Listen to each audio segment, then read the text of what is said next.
Hello, I'm the DM, and you're listening to Campaign 2 of Fools and Flagons, The Tales of Archeron. We livestream on Twitch at twitch.tv/Fools&Flagons. That's Fools, the letter N, Flagons, every Friday at 7 p.m. Central for Tales of Archeron and 6 p.m. Central for Storm King's Chaos. If you'd like to join our community and talk not just about D&D, but other games as well, consider joining our Discord. The links can be found below in the description.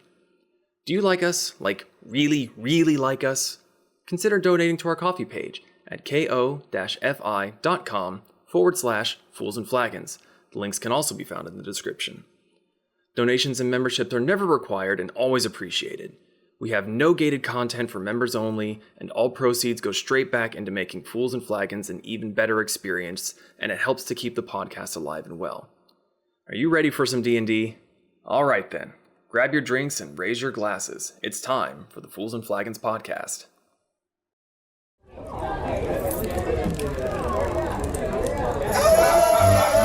Grab your drink and raise your glass.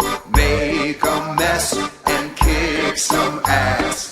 Dungeon Master has no chance. It's time for Fools and Flagons.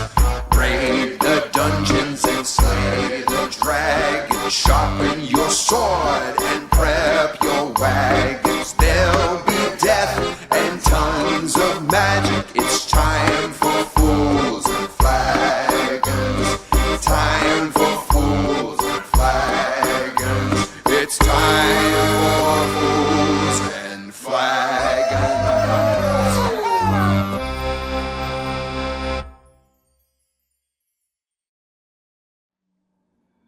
Streets pulled up. Well, hello everyone, and welcome to Fools and Flagons.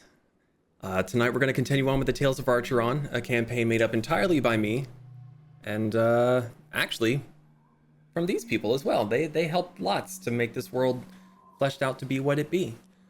Collaborative storytelling. Very much so. The way I try to describe D&D to people that have never done D&D before, it's like a choose-your-own-adventure, except your choices are made by dice. The click-clack meth rocks. Meth rocks. Meth. You're off by a letter, but okay. I said what I said. Oh, Nim, I meant to show you. I don't have the cool metal clicky-clacky dice, but I found these. Ooh. A little panda ball. That's cool. Anyway, now that little sidetrack has been done, let's breeze through some announcements real quick, so we can get to the fun stuff. We want to thank you for your follow-up subscriptions and bits on Twitch if you are watching us live. We're sorry that we won't verbally recognize them so as not to interrupt the story, but people will be watching in chat and they'll react to you and give you all the thanks and praise and love that we can. If you like what we do and you would like to support us, we have a coffee page. All proceeds go into making Fools and Flagons a bigger and better experience. And as my bank account shows today, it helps with paying for the podcast to stay up and alive. So we want to give a big thank you to Martyr, Gelatinous Cube, Cargo, and Spazoid for being our tavern members over on our coffee page. Your support is very, very much appreciated, and we really cannot thank you enough. And also, we all have the stream pulled up, don't we? Mm-hmm. Okay, because there's a very special message for a very special someone today. If we're all ready to see it. Yes? Mm-hmm. All right, here we go.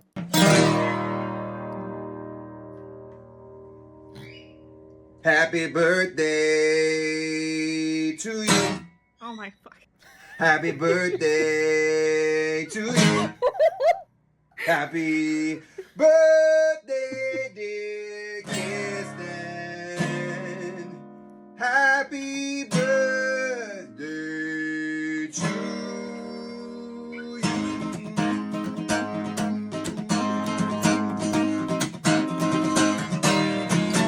Happy birthday to you. Happy birthday to you. Hey, I got a Happy last birthday, dear Kirsten. Happy birthday to you.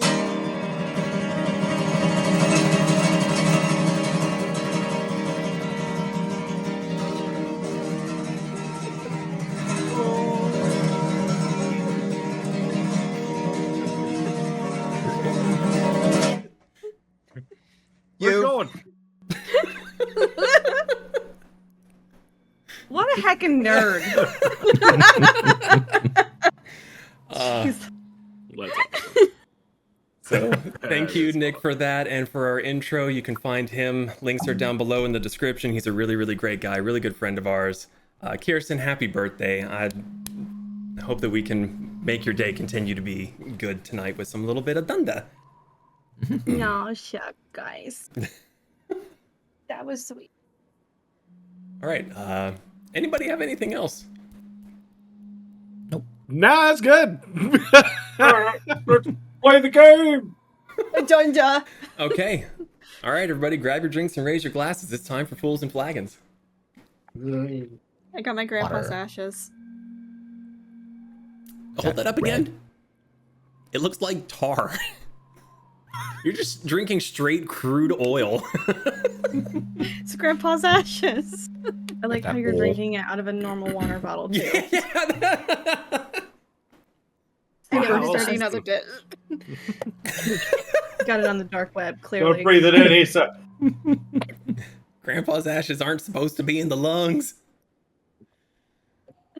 Where else are they supposed to be? Anyway, Turn. so Oh, I see. last we left off, the Tempests had delved deep into the ground beneath the Kudong Harbor in Takatari in search of lost locals who had been consumed by a massive sinkhole. One of these missing locals is Haru, the older brother of Tamami, a young elven girl that the party befriended.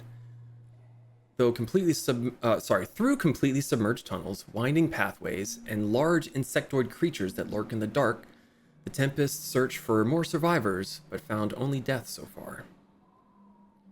The party got a little turned around, trying to navigate the twisting tunnels, and ended up back where they began.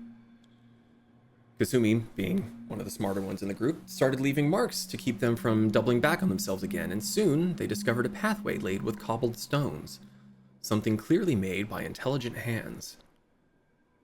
After coming across what appeared to be a mushroom farm, the party decided to take a short rest to recoup and treat their wounds. Lakin, not needing any rest, took the opportunity to explore a bit further, and came across an outpost of some kind. The faintest flickering light could be seen on the other side of the small-ish tower. So, we rejoin them now as Lakin decides what to do with his discovery in the depths of the world. Well, I saw a flickering light that looks like fire, correct? Correct. Boy, you're smart. It's special boy. I think a closer look would be in order. Okay. So, I'll go like half the distance.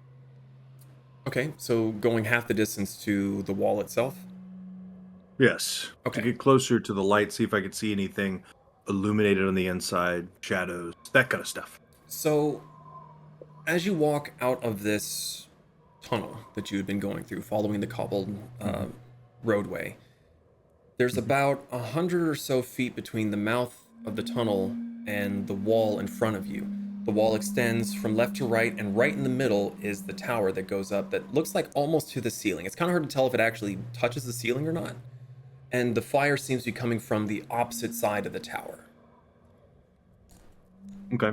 And actually, with Well, it's not- your special eyes, you can see that this tower and part of the wall are fairly damaged. There's a chunk blown out of one side of the tower, and while the wall is still there, you can definitely tell that it has been knocked down at some point and looks like it was maybe hastily put back up to be just a deterrent of some kind.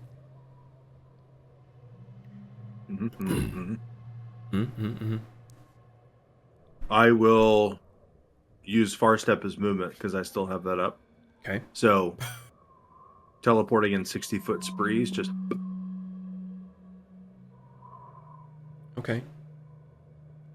So where are you wanting to end up after your snap, crackle, pop? well, if I can get to an elevated position which looks in through the upper levels of this tower, I would do so just to try to get some recon going. Okay. So you bamf across the open space, poof up onto the wall, bamf up higher into the tower, and you're able to find a relatively stable-ish part of the wall. And you glance inside, and there's not much to see. There's rubble.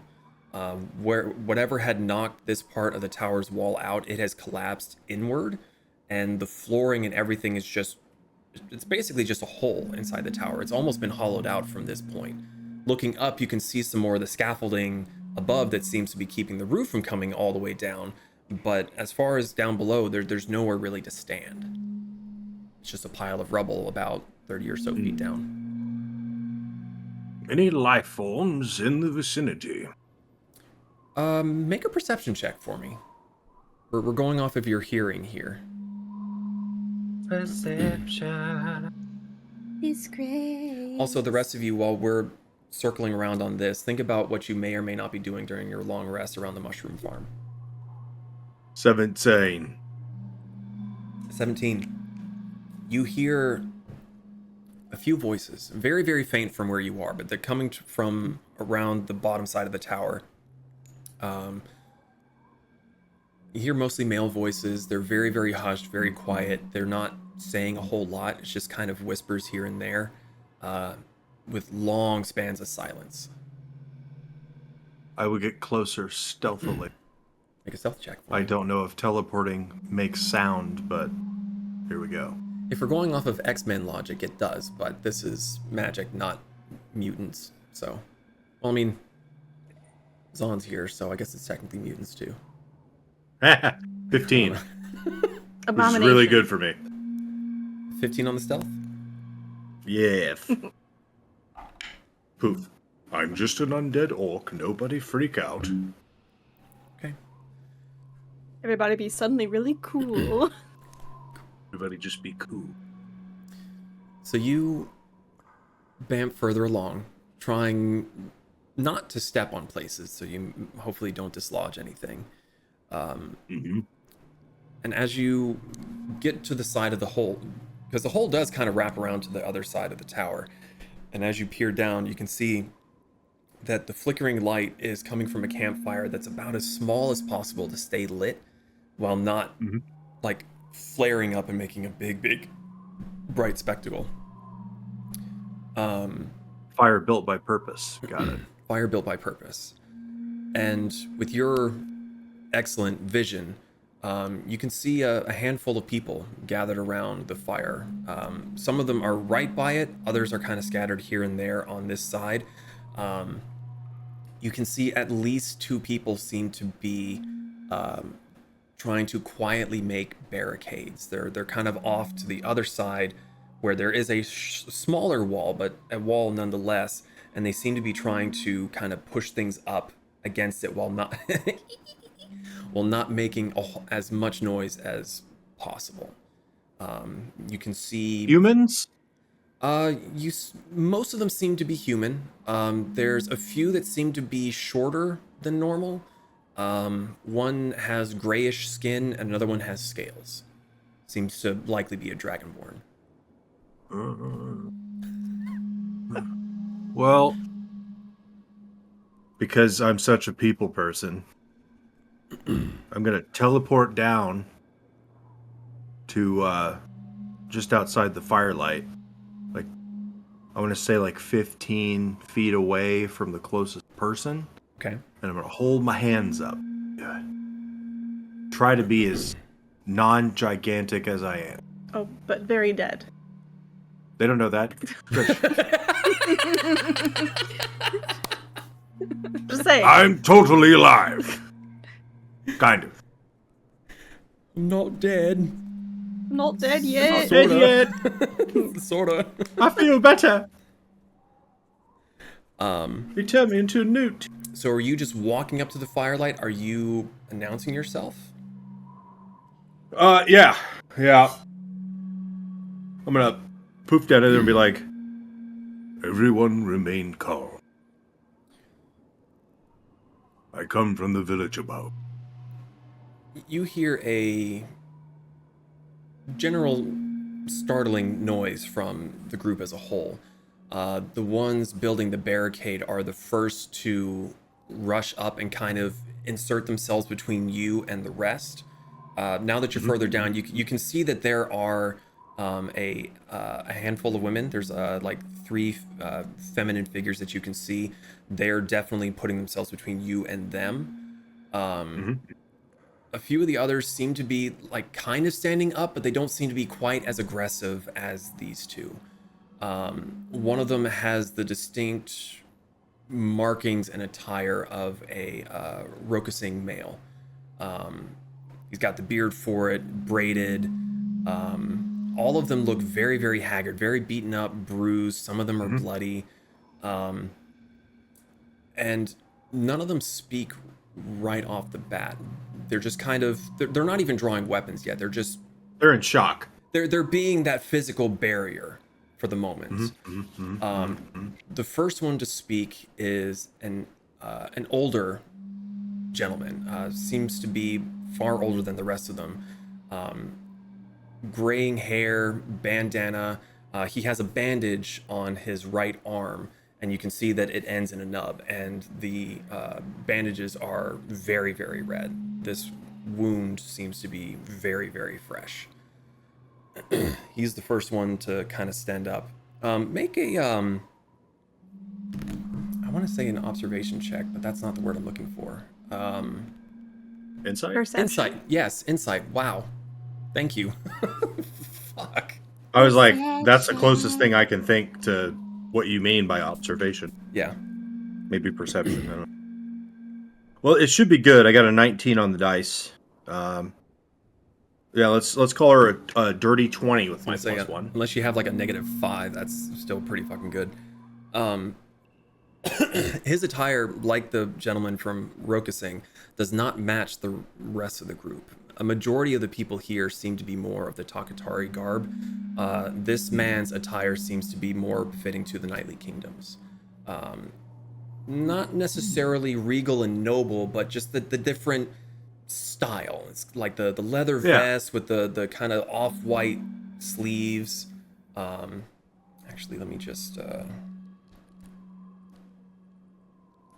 grab a quick little screen of this duder. I say duder. He's a little duder. He's the first one to kind of stand up, and he lifts the stump of an arm to kind of wave, looks at it, puts it down, and raises his other hand. Calm, calm. He says he's from above. Hello. Good to see another survivor. Not a survivor. I'm looking for someone in particular. We here are all lost. If you are not a survivor, how did you get to be here? At this point, the two that had stepped in between you have kind of stepped aside, still keeping a very, very close eye on you. But they're making the pathway open so that you can speak directly to this figure. I have one approach because obviously these people are on edge. They've been through some shit, and I look the way I do. So, What I mean is, I have a group with me as well. Think of us as a rescue party.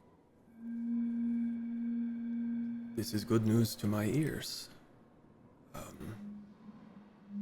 I feared we were to be lost down here, surviving for as long as we could and nothing more. This is far more sudden than I would have expected. Come, sit. I am Joran McGale, the de facto leader of this small group. And you can see that there's... I hand out every ration kit I have. Okay. I have 10 ration kits that come with my pack, and I don't eat, so... This is of no use to me. You see a very haggard-looking woman come up to you. dirty pinkish hair, very, very matted, tied up into a messy bun. She comes to collect the rations from you, and she brings them over to another fire pit that had been a little bit harder to see because it's not the wooden fire, it's more of a coal fire. And she has what looks like a very, very nice pot on it, and there's something burbling away inside of it. The smell is decent. She's fairly plump, and as the girl comes and brings it over, she looks into it, looks at you, gives you a bright smile, and starts figuring out how to prepare it to make it last. If there is more of you, you are just you. Let's go. Yes. The dog survived as well. I'm gonna Eldritch Blast the dog. Oh. Surprise.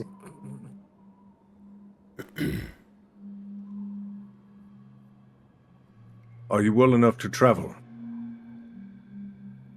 But a short distance. I do not wish to leave your side.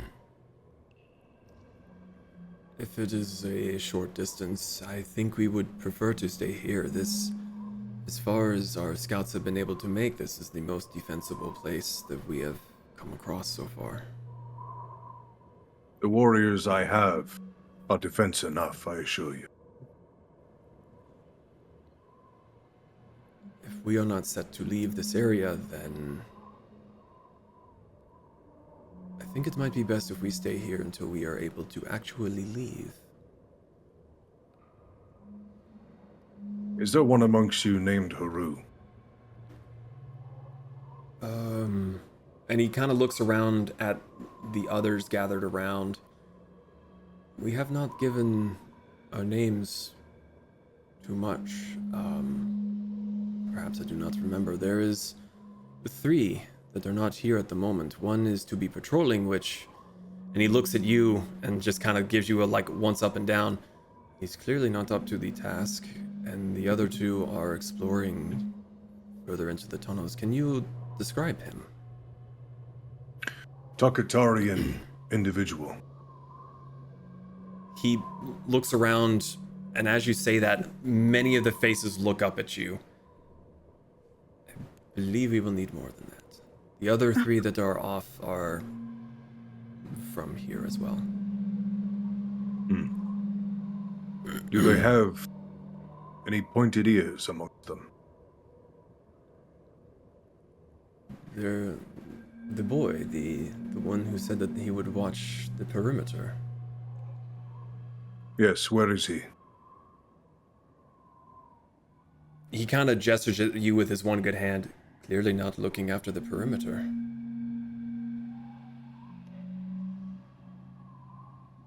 What is your name, good sir?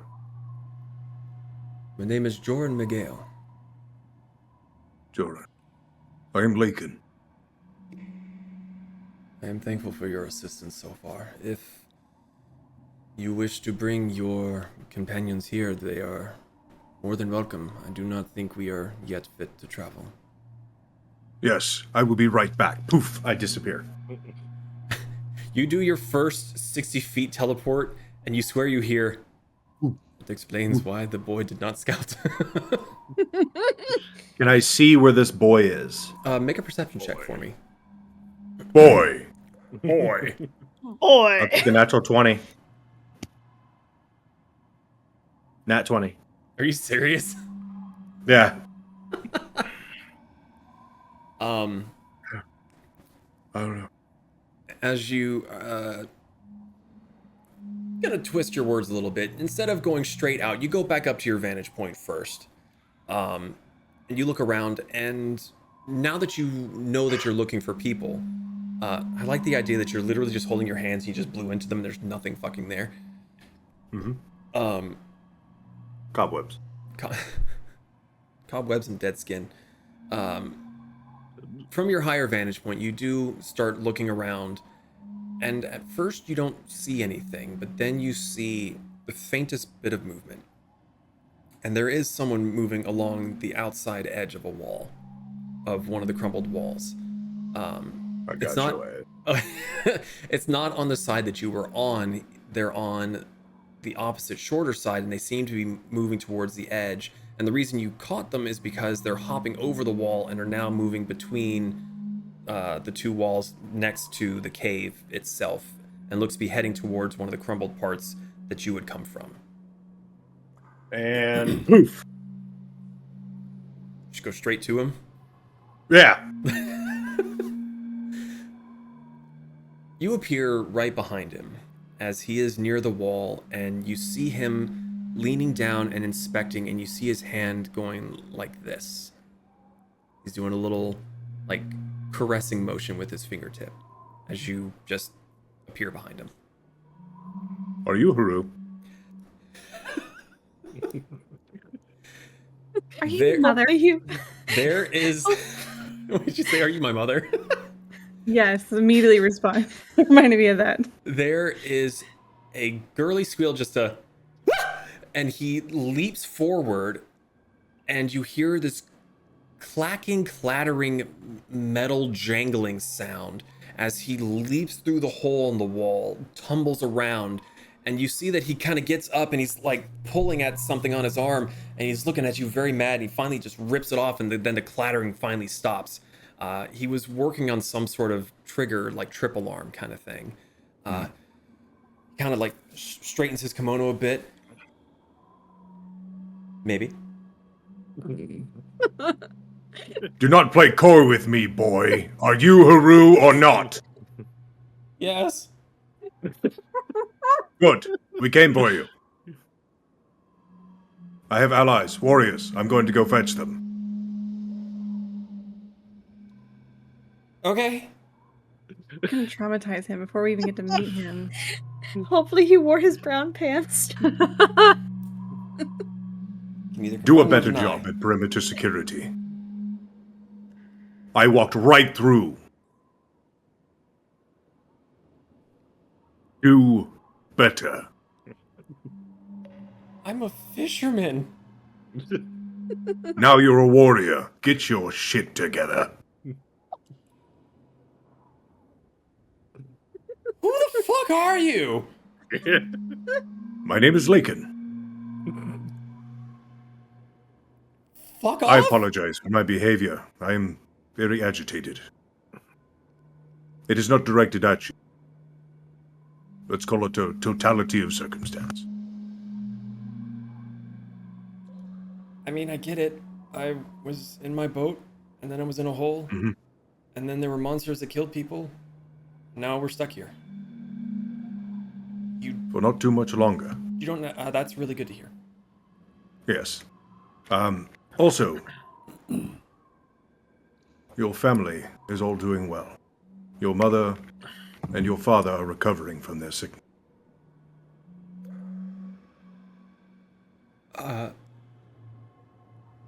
It's great. When can we get out of here? Let me grab my allies, and we will return to you. They're just a few hundred feet in that direction.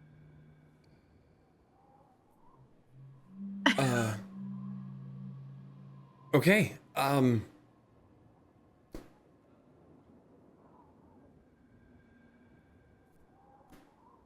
Okay. I do not know what to do. All right. Maintain your position. Sound your alarm. Did Whatever that. you've agreed with the Rokasinians down there. He kind of points at it, says, did that, and looks over, and you can see that there's like what looks to be almost like a wind chime of just scrap bits of metal and other just loose detritus that is just now on the ground. It's like, they know. Does he have a weapon? No. Okay. I pull a hand axe off my belt and I give it to him. Did I mention In I'm a case you need to fisherman? defend yourself. Yes, you swing it. Pretend the target is wood. You've chopped wood before, yes? You have to be related to Moriko. I teleport after I say that.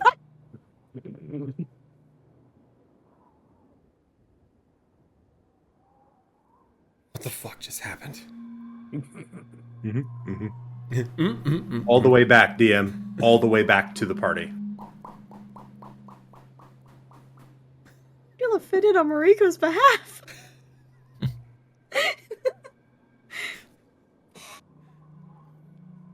Okay, so what has everyone else been doing apart from traumatizing children? Oh, It's- that's my favorite thing. It's what I we've do. been doing a long rest, or attempting to, right? You were doing a short rest. Short rest. Short rest. That's right. That's right. I was making mushroom soup.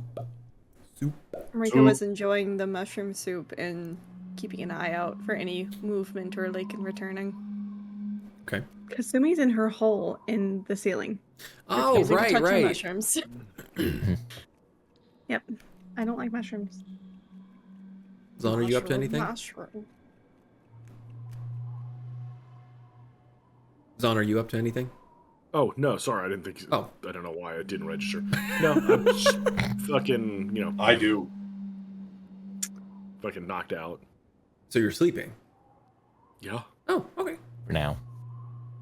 No, I'm just checking. Did anybody have any hit dice that they wanted to roll or anything while the short rest is happening? Nope. Okay. Didn't get hit. I mean, that's a fair point. I took 4 damage. Not a brag, just an observation. Pez was the most ouchy. I was bleeding. A lot. A lot. Okay. Well, if you guys aren't doing anything but sitting and resting, Mariko, you're doing your due diligence to keep an eye out for Lakin, and you just see from the direction that he had gone, he's there, he's closer, he's in front of you. I put a hand on your visceral shoulder, feeling. Moriko. Hi. I found him What? in a group of survivors. Holy shit, we gotta go. Hung him up. She goes to Zon, just cheese. pats What's his going on? forehead. Lakin found people. Good people. People that we need to Not save. the dead kind either. Yet. Pull on Yes. the rope, like a little bell, just to see what happens. I was really Kasumi hoping just- someone would do that. Pops her head out from the hole, so it's partially upside down. What's going on? Are we We leaving? gotta go.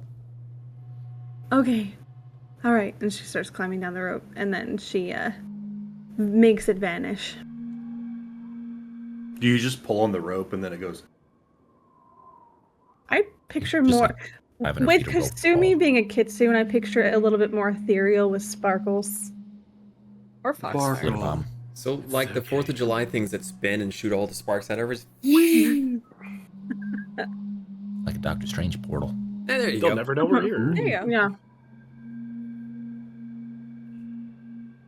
Okay, so you gather the troops. You start to head in the direction that Lakin was going, and you were met with a 15-foot wide hole in the floor. But I can jump it. Do it. I grab Pez Oh, cool. Okay. and I throw him. Oh, okay. That was And I will exactly what teleport. So here's the funny part. Phase step is a bonus action, so I can feasibly throw him and receive my own pass of the Pez. Pass of the Pez. Action throw, bonus action teleport. It's gonna Okay, take some so I'm gonna skill. need 2 rolls from you. The first one being a improvised thrown weapon attack, so D20 plus your dexterity. So he is a weapon. How good Yes. are you at throwing him? Oh, Pez. Pez is a weapon to everything, including the environment. That's fair. Improvised weapon out of strength, I would assume. Dexterity, because you're no, yeah. I'll give you strength because you're chucking him. All right. What do I weigh again? Not enough. There. Well, you're encumbered, remember? Yeah, you're Also encumbered fair. with coins. 14 plus 6. 30, 20.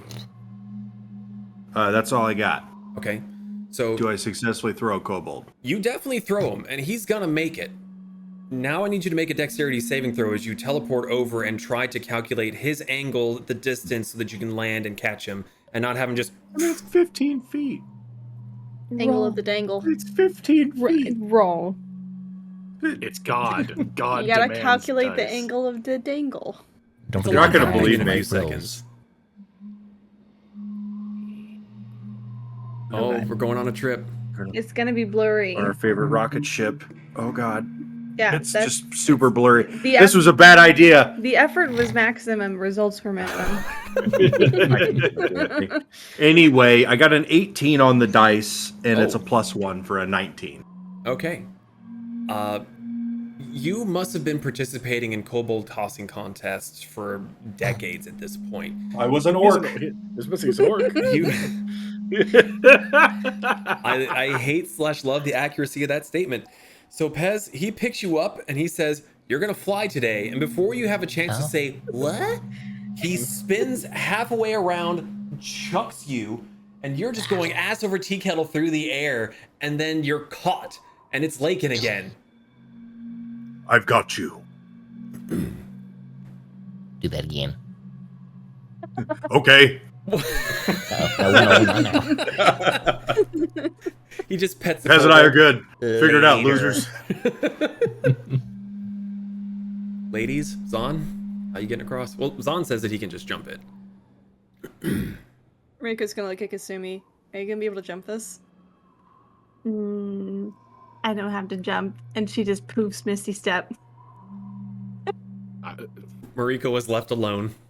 I mean, I could. I haven't jumped yet. Oh, I thought you said. But- Sorry, when you said that you I could jump, can. I thought you, I okay. never said I had done it yet. My apologies. So Mariko and Zahn, you're left alone on that side of the chasm. Riko's just gonna do like a once over as on, like, you're fine, and she's gonna try to jump it herself. Oh, okay. Make I'll a be athletics poised check in for me. case that goes wrong to try to jump and help. She's not gonna need the I'm help. good at athletics. Athletics. Oh, that's cocked. Of course it is.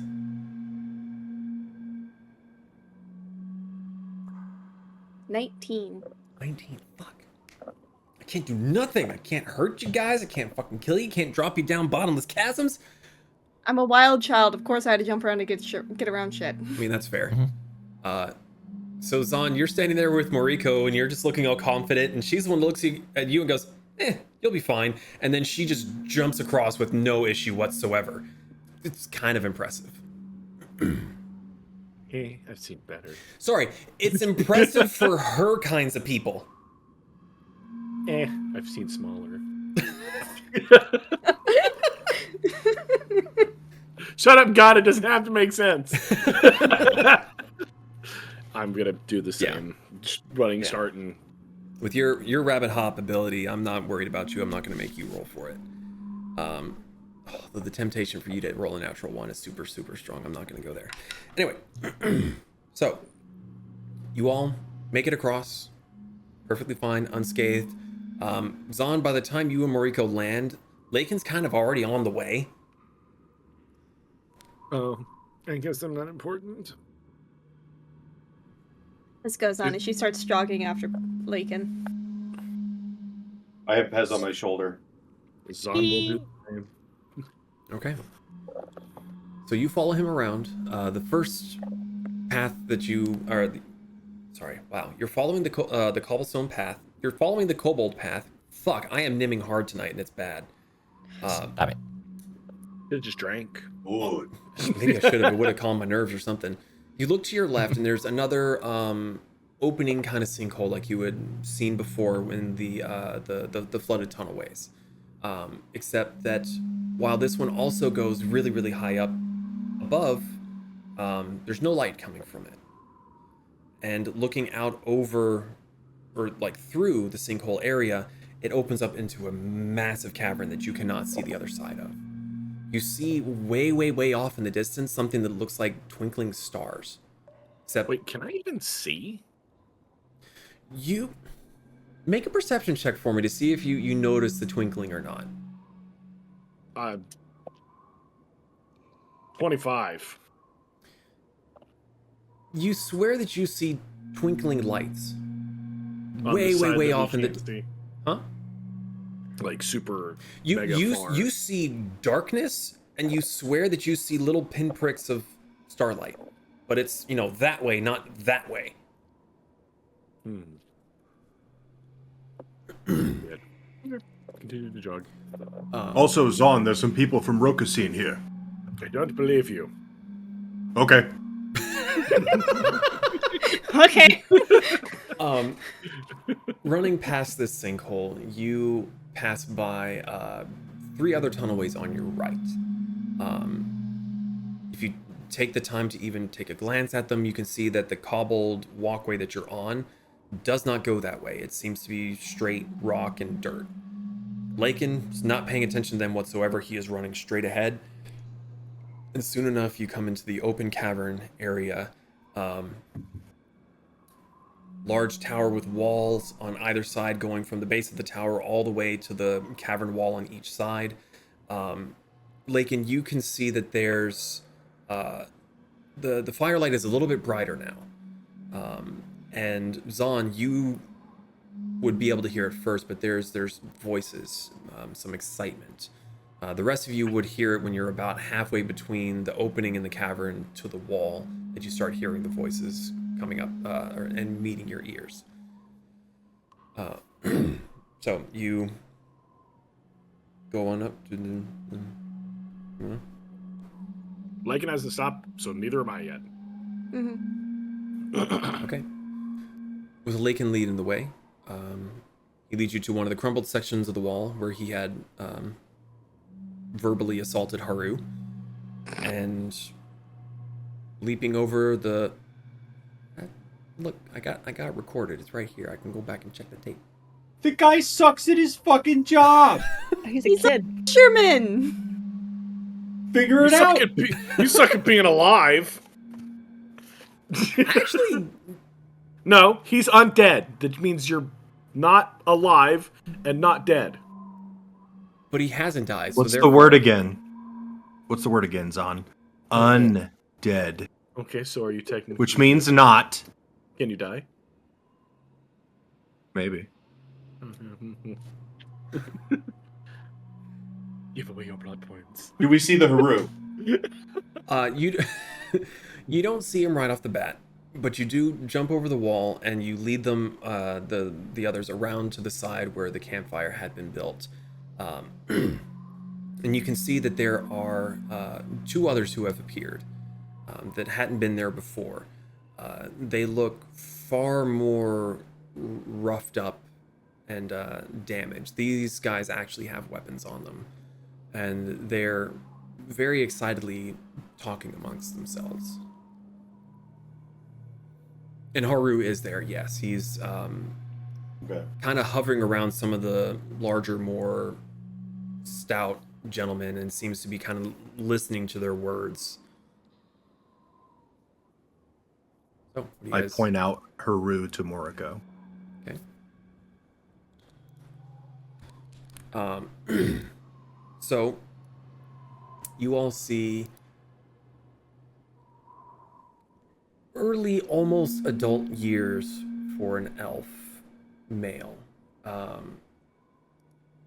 Short cropped blonde hair, very, very fair skin, long pointed ears. His kimono looks like it was once a really, really rich seafoam blue, is now very, very dirty and torn. Judging off of where you all had come through before, it's very easy to tell how it got so damaged and mangled. And he just seems to be really, really... Look like Link. I hate that you brought my attention to that, actually. Dude, I'm a Legend of Zelda nerd. I'm gonna notice for this that. shit. He's Great. cutie. Can't unsee. It's adorable though. I love it. And as Lakin leading the charge comes around, again, you see the older gentleman breaks off from the group and approaches you. The conversations all stop and they all start looking towards this ragtag group of semi-mythical creatures and a highlighter. No, I'm never gonna let you live that down either because I fucking love it.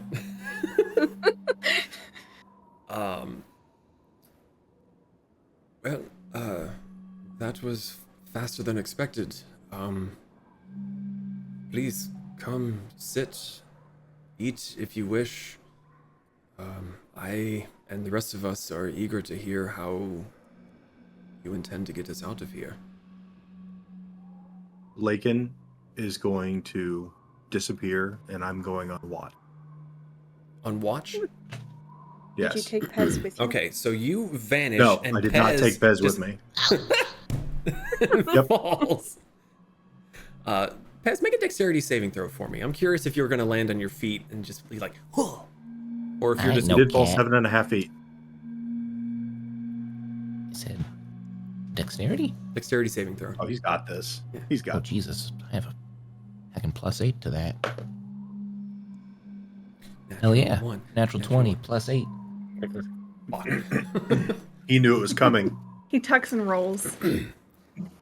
Pez, for having been sitting on Lakin's shoulder, as he disappears, you manage to do a backward tuck and land. Zon's in the corner. 10. Just everyone golf clap. I was gonna say that there's some golf claps as the kobold doomslayer sticks the landing. Okay, so with no Mariko's going to step up first and be like, well, first, how many people are there? you count 7. at first you count 9, but as you kind of look over, you see that there's one figure that's not standing with the group. He's off to the side, sitting on a crate. Seems to have the 1,000-yard stare. He's just kind of got his arms on his thighs, slightly slumped forward, and he's just staring at nothing. He seems very sallow, very gaunt. It's just very much not there at the moment. But there are 10 in total. 11, sorry. 11. Math is hard. I don't have a pencil! You want one? No! Pencils are for cowards. And regret what they write. Oh, I mean you don't have a everything that I pencil put because down. I told you the wrong number of people. My bad. Yeah. He did it on purpose, Zach. Now I have 11 people. 101. First, I can only do this with 6 people. I need to know who are the most 6 are the most hurt. Son's gonna walk up behind Mariko. And I'll get the other ones. Let me help. Shush. I see you get to 6. I'll get the ones that you can't get. Okay. I cast Inflict Wounds. No, I'm just joking. Oh, that got dark quick. Oh. Yeah, she did Mariko just throat chop. No. The only ones that are in any dire need would be myself and the gentleman over there who does not speak. Anyone else that has been injured is no longer with us. Which one do you want, Mariko? I'll tend to this gentleman if you'll go tend to him. Who's him? The 1,000-yard stare? 1,000-yard stare. Okay, I got the 1,000-yard stare one. Son will you. just... Mariko's gonna cast Cure Wounds at 4th level onto... I'm guessing this is Joran? Yes. Okay, yeah, she's gonna cast it on Joran. Okay. Though his hand does not grow back, you can definitely see a sense of relief. The old wrinkled face seems to slacken isn't the word I'm looking for. It relaxes more. He'd been bottling up the pain from what looks like losing a hand. And he kind of moves his arm around a little bit, and he looks at the stump and kind of gives a little sigh. I thank you. This will still take some getting used to, but I am alive. And that is a thing to be very grateful for. My name is Mariko. Pleasure. The other one healing is Zon. The little one that stuck the landing is Pez, and she's gonna point to Kasumi. And this lovely lady is Kasumi. And you already know Lakin. Yes, does he always do the vanishing? Yes. Interesting. But he was kind of rushed to help us find someone because we promised a friend that we would help her find her brother when he did not come home. At this point, Haru shoves his way forward. You mean Tamami? Yes. She's home. She's okay. My Good. companion Fluff is with her, keeping her company, and your parents are recovering after we helped deliver the medicine. He stares at you blankly for a minute, and then looks over at Joran. How long have we been down here? And It's been a day. Oh. We missed a lot in a day. We work fast. As you say this, you all begin to feel the ground rumbling beneath your feet. The survivors, as excited as they looked before, they go quiet and they lower themselves to the ground and they just wait. The rumbling intensifies, then slowly fades away. Joran is the first to stand up, look around, look up towards the ceiling.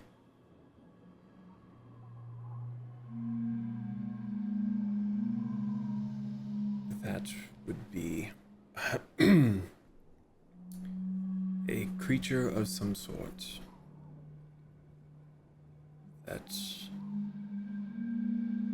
I would think only exists at the edge of the world. Does Son catch this? With your radar dishes? Oh yeah. Rico's just doesn't gonna have- side eyes on. It doesn't happen to sort of be purple in color, does it? We don't know specifically. Only what little bits we found, and he points towards the tower. Little bit of scraps we found from there. Torvin, and he points towards the shorter gentleman, looks to be a dwarf. He speaks very, very... Maybe speaks is the wrong word. And the dwarf interjects at this point. I read a little bit of Duergar. Was a hobby from my schooling days. We found a few manuscripts inside the tower, and whatever this thing is, it's not good. Yeah. But yeah, you've only I been wasn't down being here trying to avoid it. Listen, I wasn't being sarcastic. I was saying it doesn't sound very good. At this No point, better than just as someone of Rokusane. as you say this, the gentleman that looks to be from Rokusing, he steps up towards you, looks you, I would say up and down, but he kind of just looks you down. How dare. Well, I mean, there's a significant height difference here. But he looks at you, kind of folds his arms, and gives a little grunted nod of his head. The thing seems to live towards this city. To live towards the city? It is where it seems to continue to go. I don't think live is a word I would use. I think its next destination would be more accurate. So long as it stays over there, I do not care what it does. It is of no concern to me. Fair. Is So it what are like you the doing thing we here? fought in Aslan? Son? I could not tell you if I wanted to. I mean, for all we know, it could be its feeding grounds up under the city.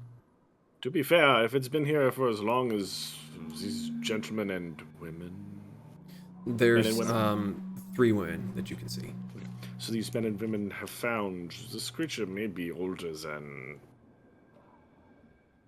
anything that we know. It could be something completely different.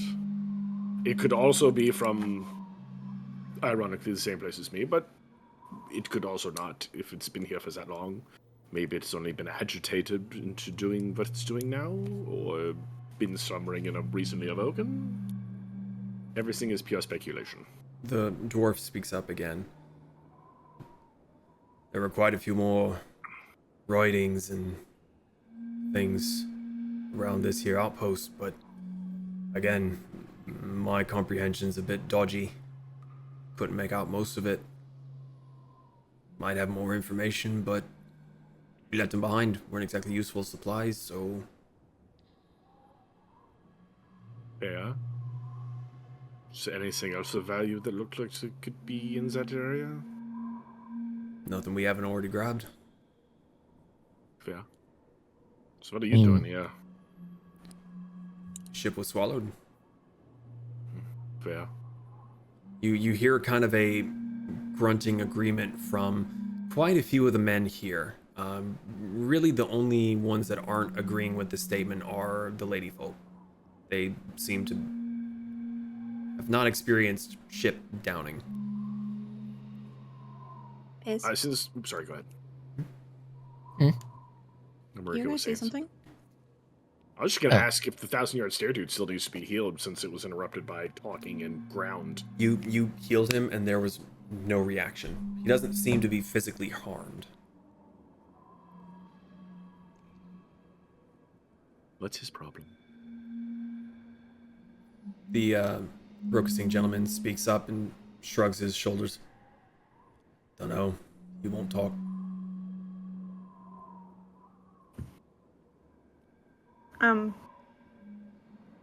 The guy that is being quiet, does he look like he's from Takatari? Yes. Kasumi's gonna quietly walk over to him.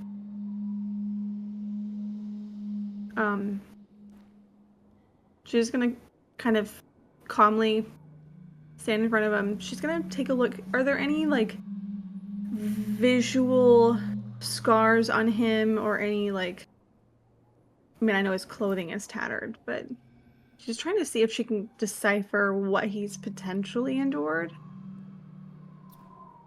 With Zahn having healed him a little bit, what bruising and scratches he may have had are no longer visible.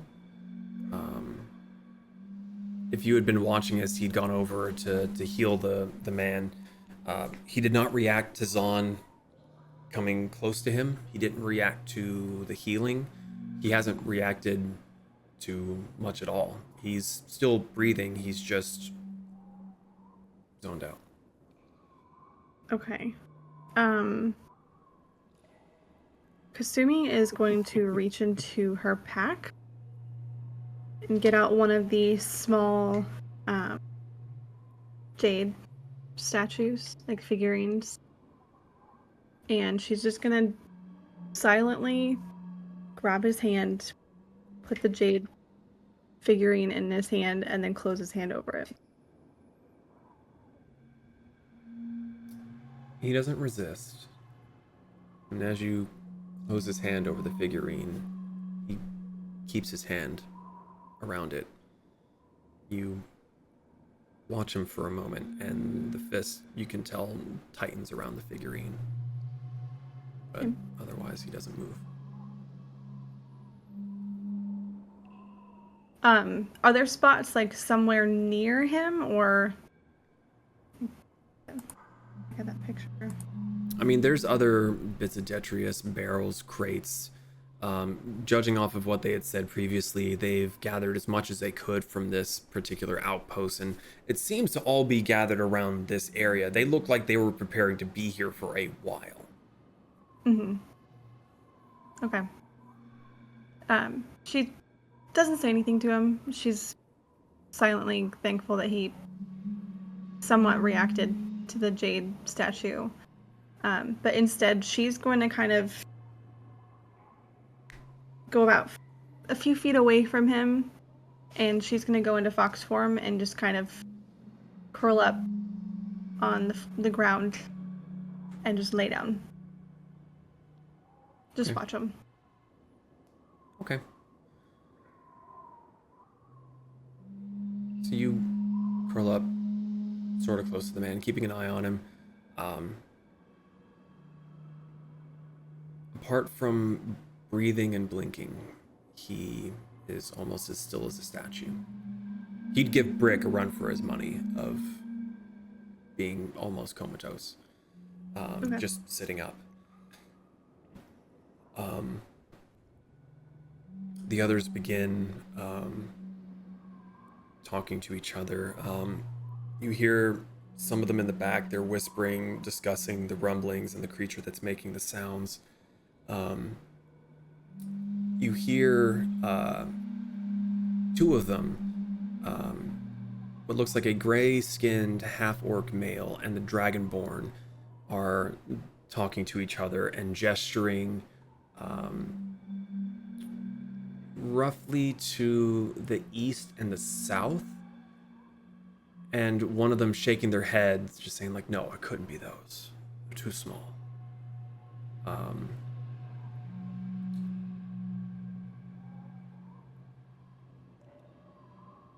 The two women by the cooking fire are still working on Lakin's rations. It's not the best smelling food you've ever sniffed, but there definitely seems to be something edible being brewed from the plump little woman and the more scraggly pink-haired female. The other woman that you can see is sitting with her back up against the tower, and she's watching everyone as they move. She watches one person, and when they stop moving and someone else moves, she's watching them. She seems to be fidgeting a little bit, kind of rubbing her hands on her knees, and it's just seems to be trying to keep an eye on everything all at once. Joran is kind of looking around and keeping an eye on everyone as well, but more starting to think and plan and kind of go into crisis mode again. How do you spell that? Who? Joran? Mm-hmm. Joran. Nailed it. Thank you. Joe Rand. Donna's gonna walk up to him and hand him or reach into his unending bag of liquor.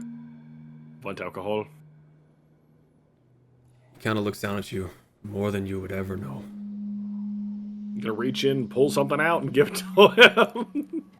He looks down, and his right arm moves and then stops. Ugh. And he like very clumsily goes to take it with his left.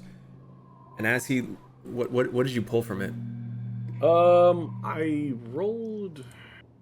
I'm trying to find the bag real quick here. Please tell me it's schnapp. It depends on what he rolls. It could be something really good. It's a 2? It doesn't have a number here. It says consult the DM, so it says you know. Buttery nipple. If you just want me to go down the list of 2s. Yeah, go down the list. Start from the top and go down. Asperal Spritz. Oh. Okay, that one's pretty decent. It's a bit fruity, kind of wine based. It says good in quotations. Yeah, well, I say good in quotations because some people like that stuff, some people don't. But compared to like motor oil, it's good. Yeah. He takes it, sniffs it, and he doesn't seem to be comfortable with dainty glasses, mainly non-dominant hand. But judging by the look of him, he seems to be the more rough and tumble sailor type. So he's probably used to tankards and more of the weedy and barley kind of drinks. I know, it's random. I'm not going to say no, and he just downs it. So, and he like sets the glass down on the side and rubs his face. Until you all arrived, I was beginning to think our only options were to stay here until we starve, be killed by the beasts, be killed by the beast's spawn, or, and he kind of looks over and at the younger menfolk who have all begun to huddling around each other again and seem a bit more animated and like talking to each other. They seem eager to go and try to fight this beast. You said the beast's children? What's that all about? Well, he kind of nods his chin towards the Rokasing gentleman. I believe he said his name was Dolfson. There was one other. Huh? No. The one that came and like spoke to you and like gave you like the up nod and everything. Okay. Him and the halfling there, they have been going out the most to investigate as far as they can. There was one more, another from Rokasing, but they found, best I could say, it was a egg chamber. The one did not make it. He chose to hold off as long as he could, give them time to barricade. There are 2 of such entrances, 3 that we know of. They've been blocked off with as much as we could find. I do not know if it will hold or if it will last, but maybe it will be enough of a deterrent to keep us safe for as long as we can. I don't know. You have plenty of capable fighters here now. Them I am not as much worried as whatever the big thing is. That, from what it sounds like from our Takatari brethren here, is likely the cause of, and he kind of gestures up towards the ceiling, everything that has been occurring. It is speculation. None of us have actually seen the creature or whatever it is doing. You smelt it? We have smelt much rotting death. He gestures towards the tower. Before we were here, that was not completely collapsed, and there were corpses. But the rumblings happened, and it fell in on itself, and they are under there somewhere. Okay. Don's gonna go to the 1,000-yard stare dude and offer him alcohol as well. You hold the drink in front of him. There's no movement. If you wave your hand in front of his face, he barely blinks, barely reacts. Does he react to the eyes? If I stare right in his face. He's not reacting at all. Wow, this dude's fucked up. Who needs a therapist? Kasumi, who was watching him for a while, now that Zon is in his face with his weird eyes. Don't you judge me? Kasumi's still like really nervous. So she's still laying down and she does like that little like crawl thing on her stomach. With the little spluted legs out the back and just like... Yeah, she's just gonna kind of scoot forward. She's gonna try to like sit by his feet and nudge his hand with her nose Just trying to be an emotional support fox right now.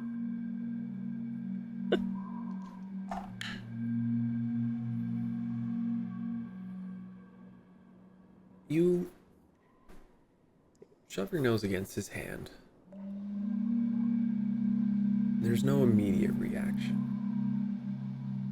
You give him another little nudge, kind of like wiggle your head underneath. Yeah, like rub my face on his hand. The hand ever so slightly begins to kind of rock back and forth, more just moving the fingers through the fur. But the stare and the general posture doesn't seem to change much. Baby steps. So she's gonna keep up that effort.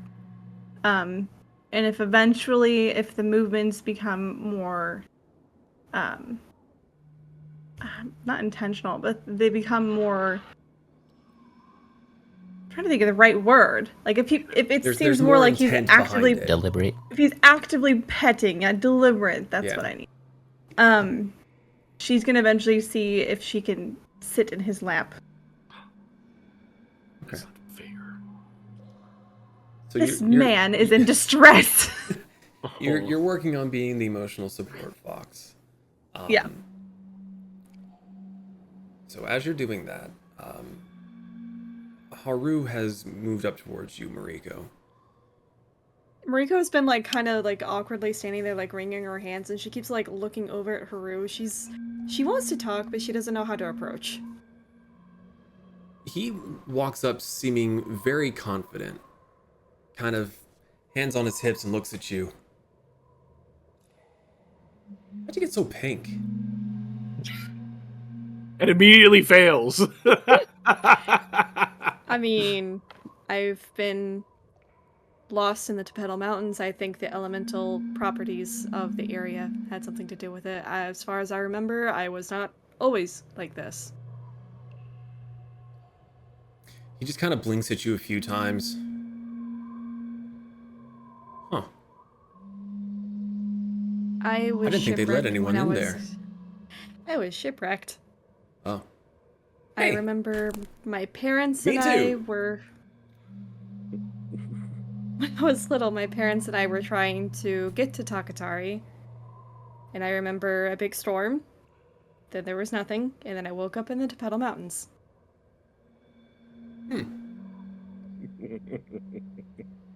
I don't like the ocean. It's not so bad once you get used to it. It can be really calming.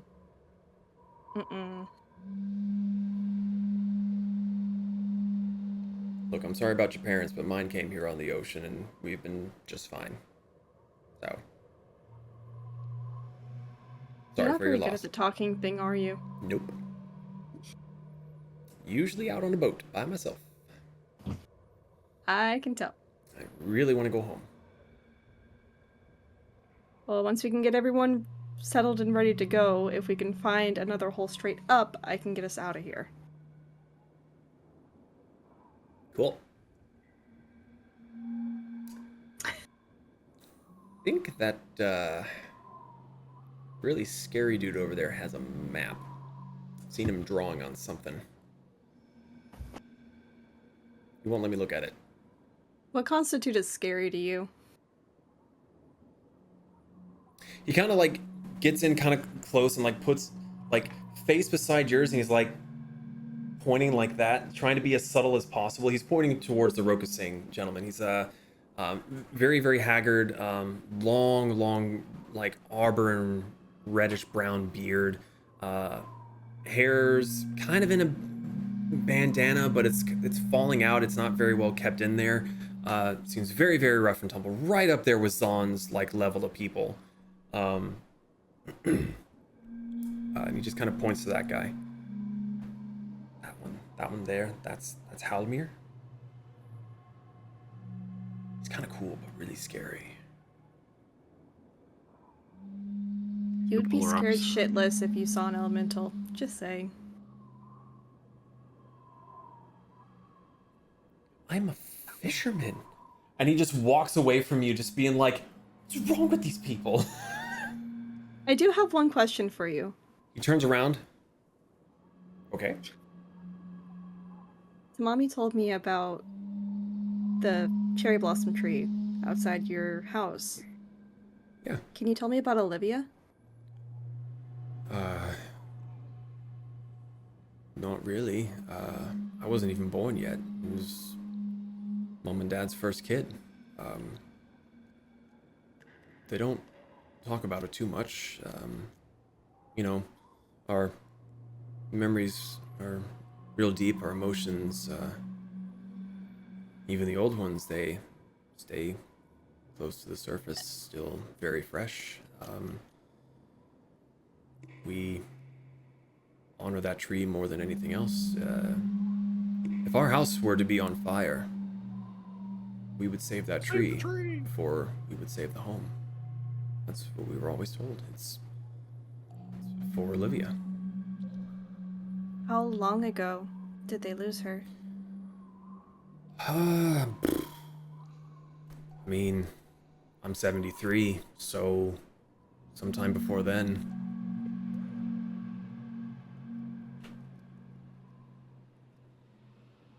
I don't know.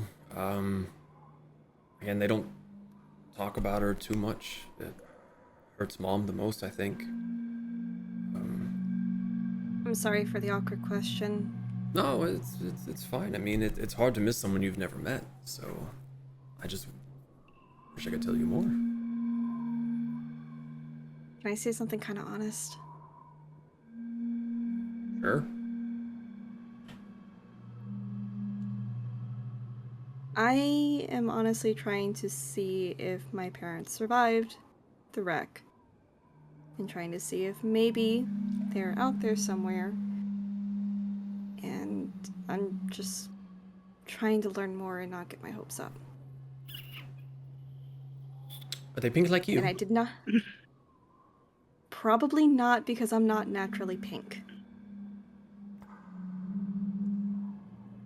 He kind of looks you over a bit more and kind of squints, looking at your ears. I mean, I've been around for nearly 100 years and I've not seen another elf but my own family, so... Granted, I've never really left Kudong Harbor except to sail up and down the coast, fishing. Might be Chunsu. Takatari's big.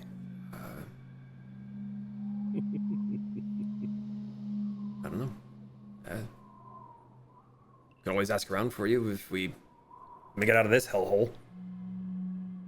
Thank you for humoring me. And she's just gonna walk away and just like walk close perimeter. Like just outside of the little camp area and just walk a close perimeter. As you walk away, he kind of does a little like lean up on the balls of his feet. Anytime.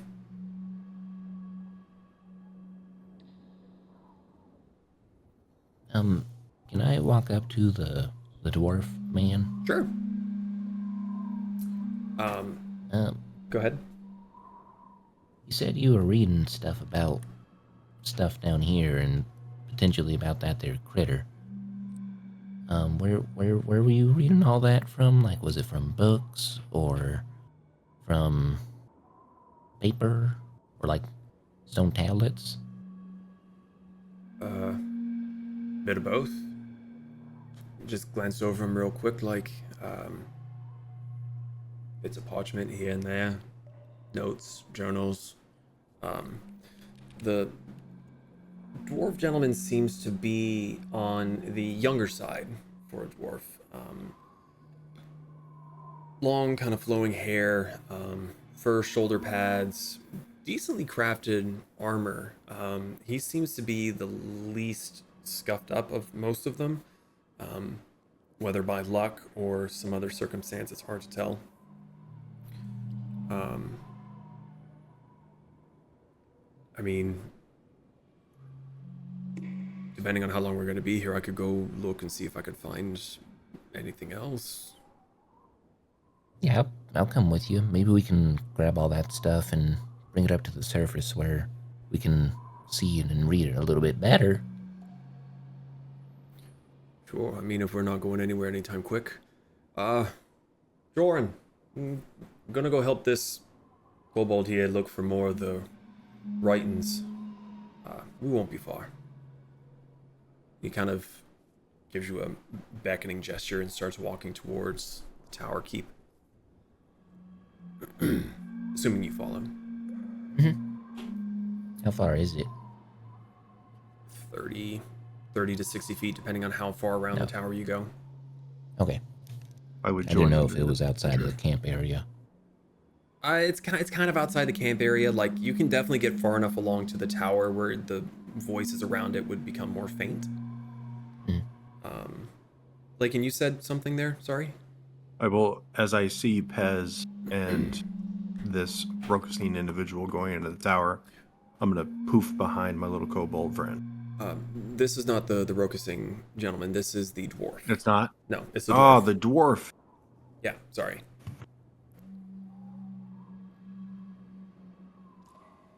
You So still you- poof behind Do you us, still though, poof right? behind him? Yep. Okay. Yeah, just the orc I was thinking about. We might actually need your help. Just the... Jesus, how is something so big so quiet? Oh, Sorry. bless my beard.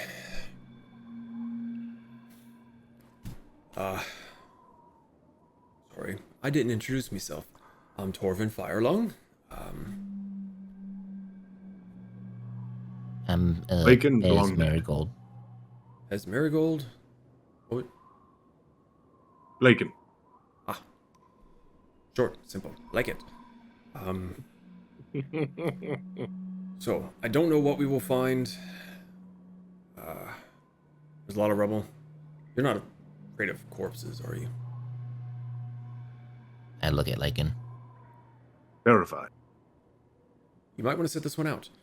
And he goes and starts sifting through the rubble, pulling things off to the side, just having it tumble down. Both of you make an investigation check or give one advantage. I'm going to give Pez advantage Okay, Oui. and guidance. then Lakin, I Oui. would like you to roll a d6 for me. D6. We're rolling a D6. Glad I got that advantage. First one was a nat 1. Ooh. Be a short search. And you get to add a D4 as well. 21. 21. Okay. Okay.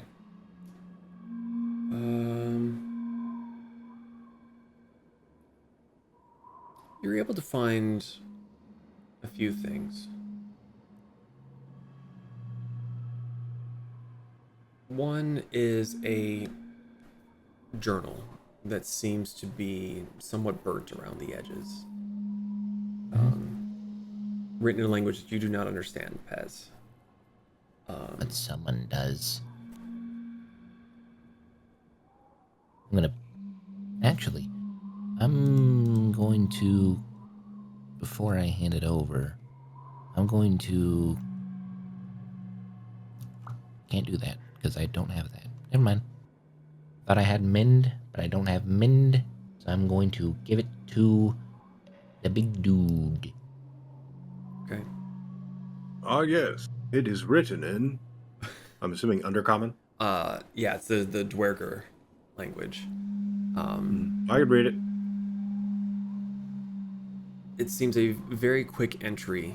The size of the journal, like even in Pez's hands, it's fairly small. It seems to be just the kind of like small like troop diary kind of thing. Yeah, you might need to get the magnifying glass.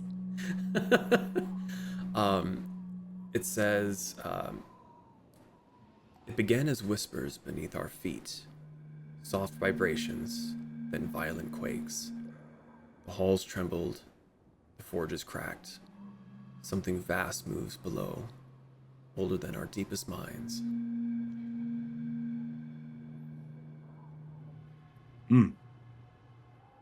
The worm killed them. You turn the page. By the gods, the air has turned foul. It seeps through Foul stone, clings to the walls, fills our lungs with rot. This is Rot. no cave gas. This is the breath of death itself. Breath of death. Key phrases, Pez. Key phrases. Stinky breath. Used to that. Lot of stinky. Yep. Poisonous gas. Some sort of foul rectal matter. Something. Used to that too.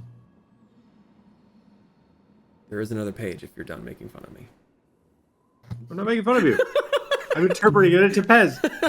How dare, sir? How dare? He's speaking Pez-ese. I'll see you in a few months. Okay. Bet. The final page. I saw it. I saw the beast. And not just one. Many within its shadow. It slithered from the abyss, swallowing light, devouring our kinhole. There is no hope. This is annihilation. The rest of the pages are blank. Well. That's a problem. What is it? What'd you find? Well, I relay that information to Pez. Please do it in Pezisms. I'm curious now. Well, so the giant creature was moving with minions around. I'm assuming something similar to the creatures we faced earlier. Along with the foul, putrid gases. It is referred to as annihilation. As it slithered from the down deep, dark deep. The deep, dark down, deep down. Yes. I apologize. I forgot the other D there. Yeah. So, what you're saying is this creature who came from depths unknown to the dwarves, excretes a certain foul odor that also most likely poisoned the environment and caused a lot of environmental damage and collapse, and also Yes. a economical disaster, which would then in turn cause others to die off and run away and become sick and require the moss that heals them. You nailed it. Okay. You Look, hear I may sound look dumb, of... but I ain't dumb.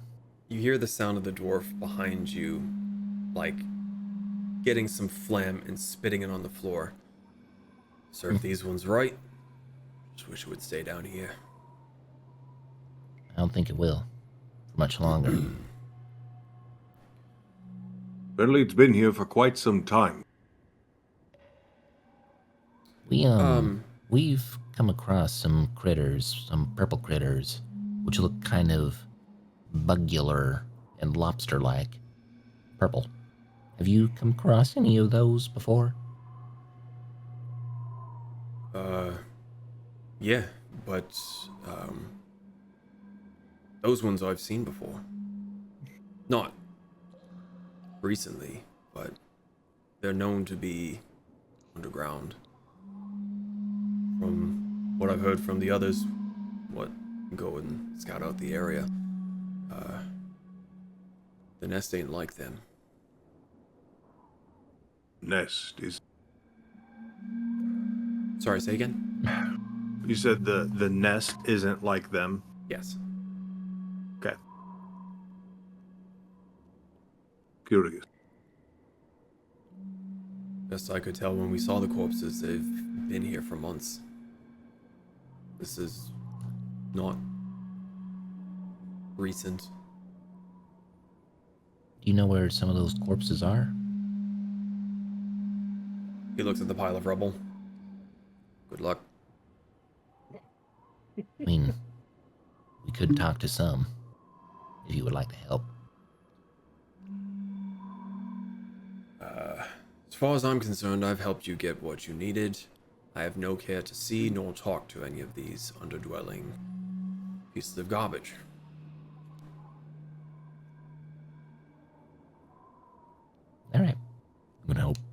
can move rubble by moving what I can.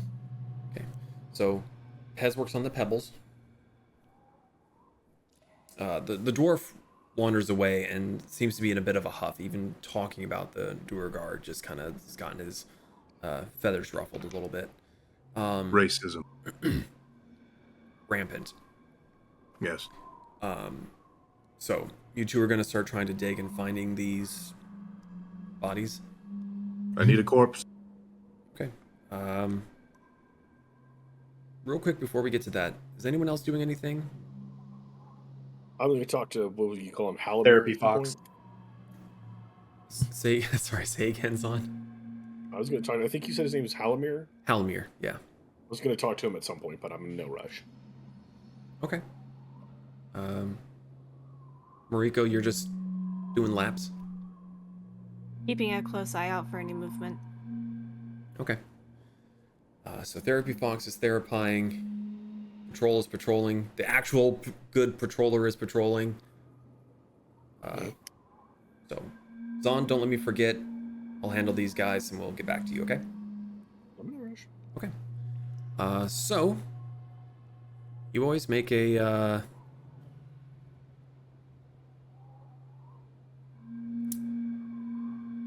strength check. Give advantage. I'll allow Not an it. advantage. Yeah, little. Words of encouragement and endearment. Rah, rah, you can do this. Yes, you can. If you can't do it, Pez sure can. But I did beat 25. Up Sorry, what'd you say, Pez? Brick. I did beat Brick. True. 25. It takes you a fair bit of time. This is a large pile of rubble. And when he says that they were under the rubble, you have to clear almost to the very bottom to get it. It's going to take you about half an hour, 45 minutes to clear enough rubble out to get down. I don't get tired. Let's do this. Eventually, the stench of death does reach you. It's very, very muted. These corpses have been here for a very, very long time. Most of the flesh is gone. There's still some goopy goop. But it's not, the freshest find you've ever come across. But That's fine. you do see what looks to be the caved-in chest plate, powdered bones underneath. The skull still has a little bit of meat on it, barely hanging on for one of them. There seem to be about 12 that you can count after you've sifted through enough. 12 corpses? Mm-hmm. This is going to end so well for... Well, Bez, I'm about to do that thing that's creepy again. Go for it. Look, I'm a corpse diver. Nothing creeps me out. I pull up the rattle me bones look-alike to my face, and the green energy emanates from my open maw that kind of fills this creature's center chest plate with a bright green energy, and then its skeleton awkwardly takes in a deep breath. As you go to lift it up, you can feel that part of the spine feels like it's about to come loose. Mm-hmm. I don't rip it in half. No. I know you're not trying to, but that's how brittle this thing is at this point. Like you start to lift it up, and you're like, oh fuck, oh, sorry, bud. Finish casting the spell.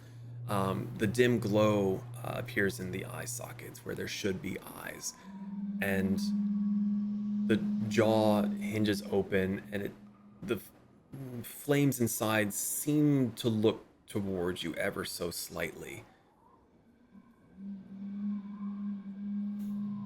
All right, Bez, what we got?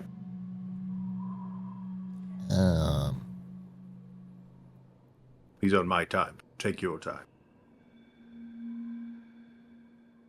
Okay, so out of character. if I ask a question, it's not going to be like the D&D movie where... No, he has to ask the Okay. question. Okay, good. And he has Just to ask the making sure. question to the target. As much as I would Okay. love for that to be a thing, I'm not that much of an asshole. Okay, just making sure.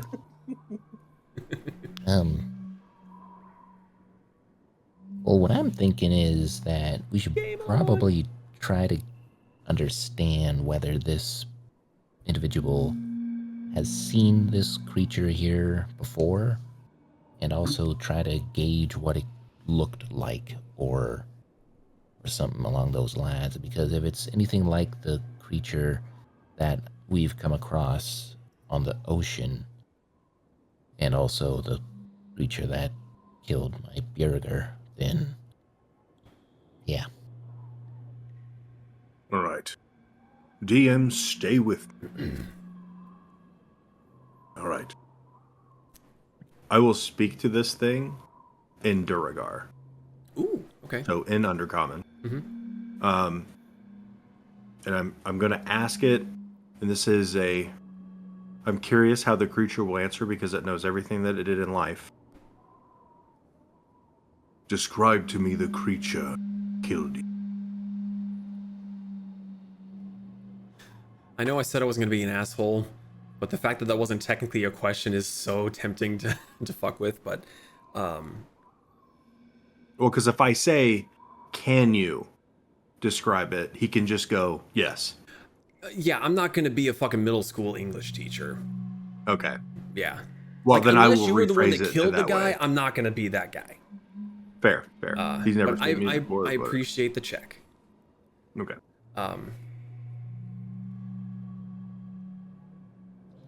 Big. Worm-like.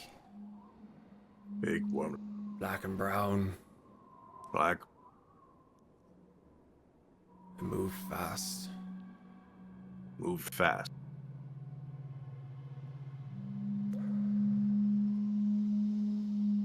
Should we ask about the little one?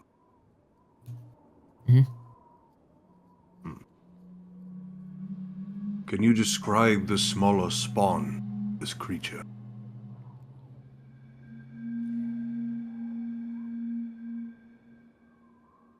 Length of my arm. Bitey. Dissolved flesh and armor. Tough to remove. That's not good. Swarmed.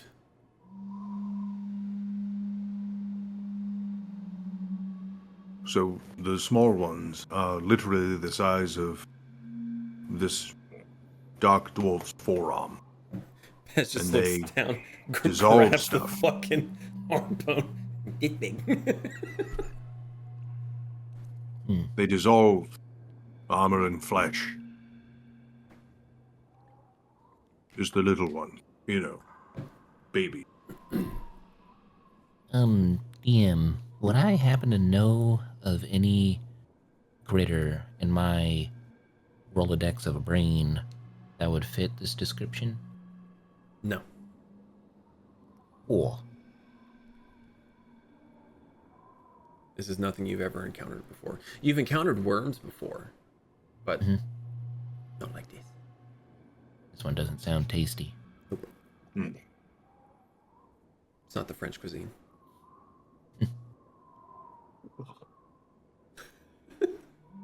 What is wrong with you? Trying to figure out how to phrase this.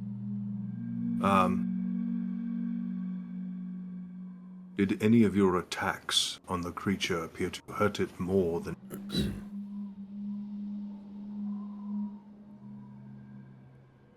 Everything damaged it. But it was big.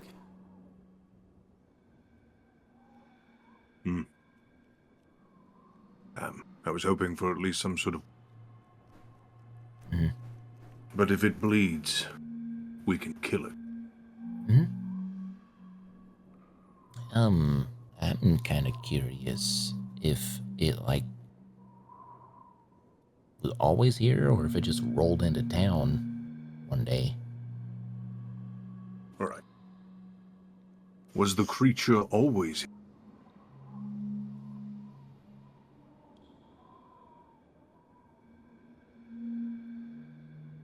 Not sure. Some think it's the forbidden religion. Hold please. As I try to find my note. No. Nards. Nard.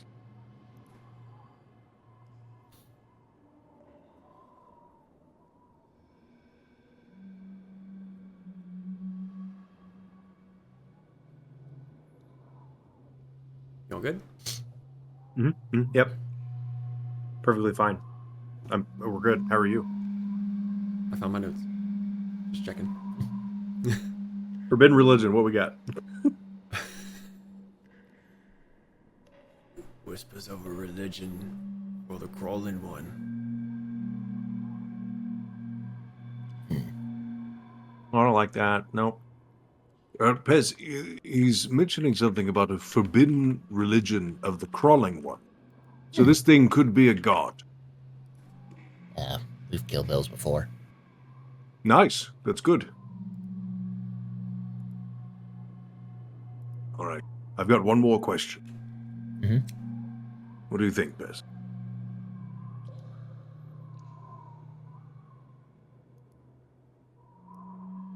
I'm curious if it knows of someone who practiced that religion that we can ask.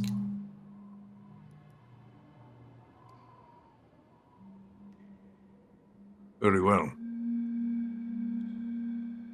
All right.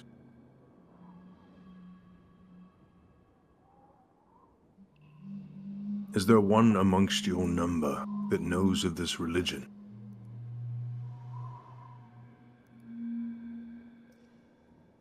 No. Oh, I'm not done with him. Put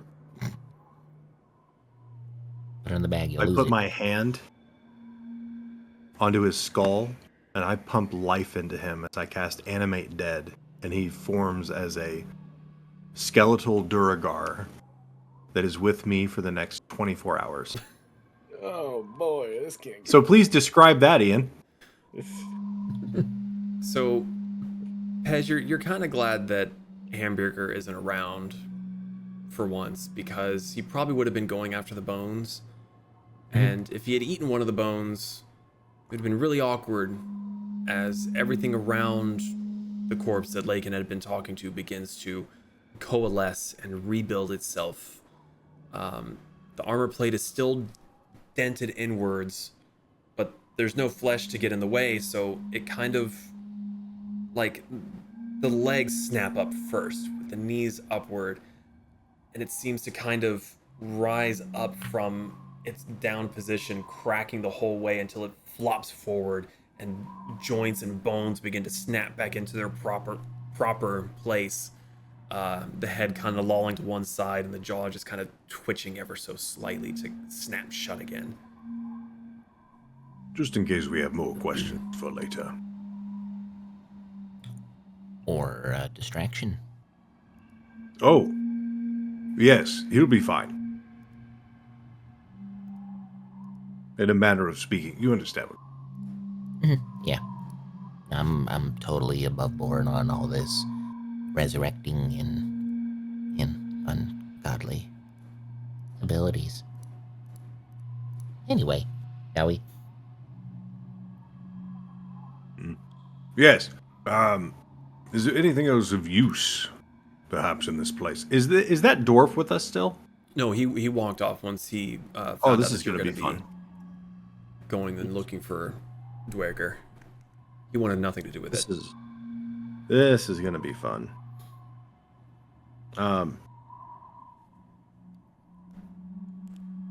Hold on, I'm making sure that I cast that spell at the appropriate level. So this dude is under my control for 24 hours. And technically,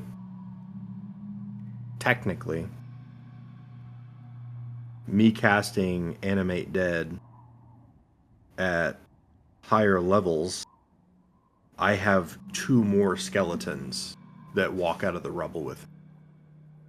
So I have 3 skeletons. Okay.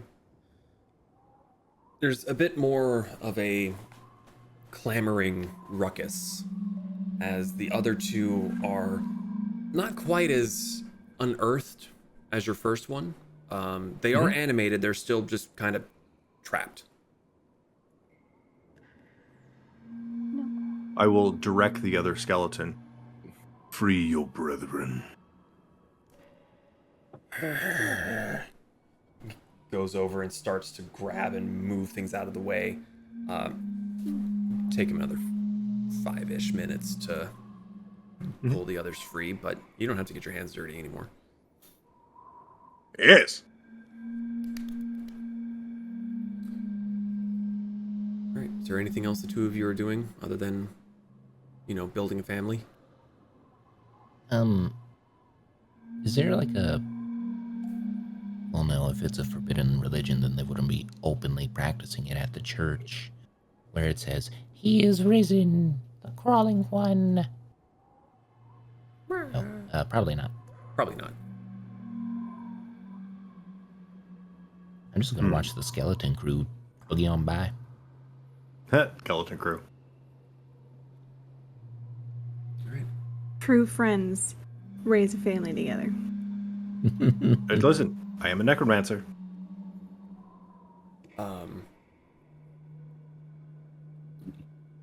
Kasumi, at some point, the kind of drifting fingers became a very, very subtle back and forth petting motion. Good. Progress. Progress. Getting somewhere.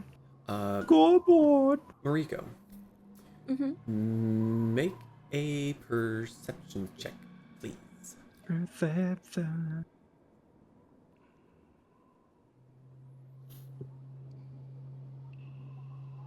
24. 24.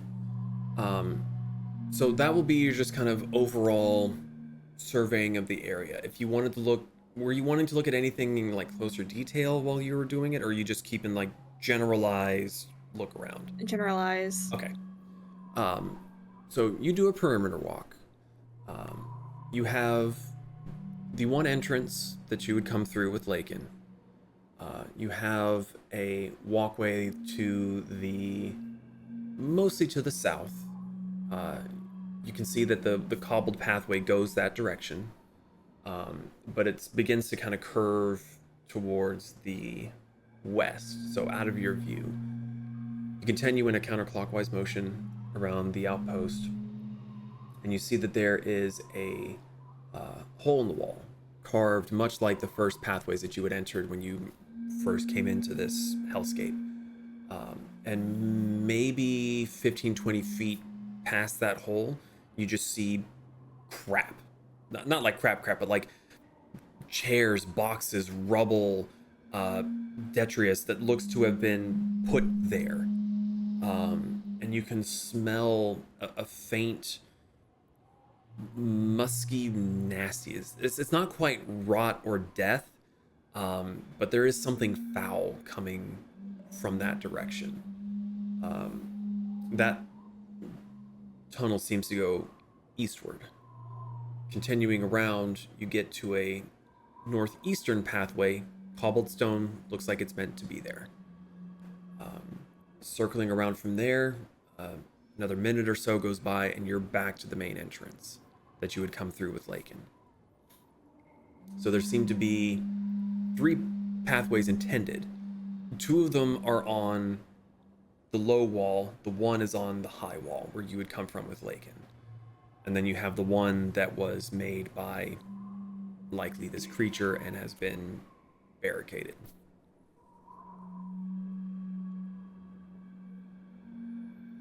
Is there anything else you would like to do?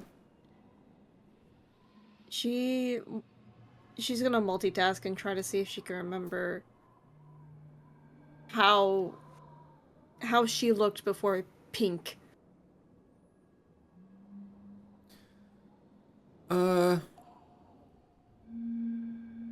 Best you can recall, you had normal flesh tones, you think. You're pretty sure.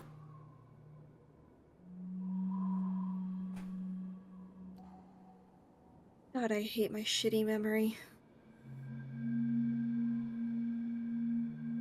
And she's just gonna keep patrolling. Okay. We will circle to Zahn. You wanted to talk to the Rokusing gentleman.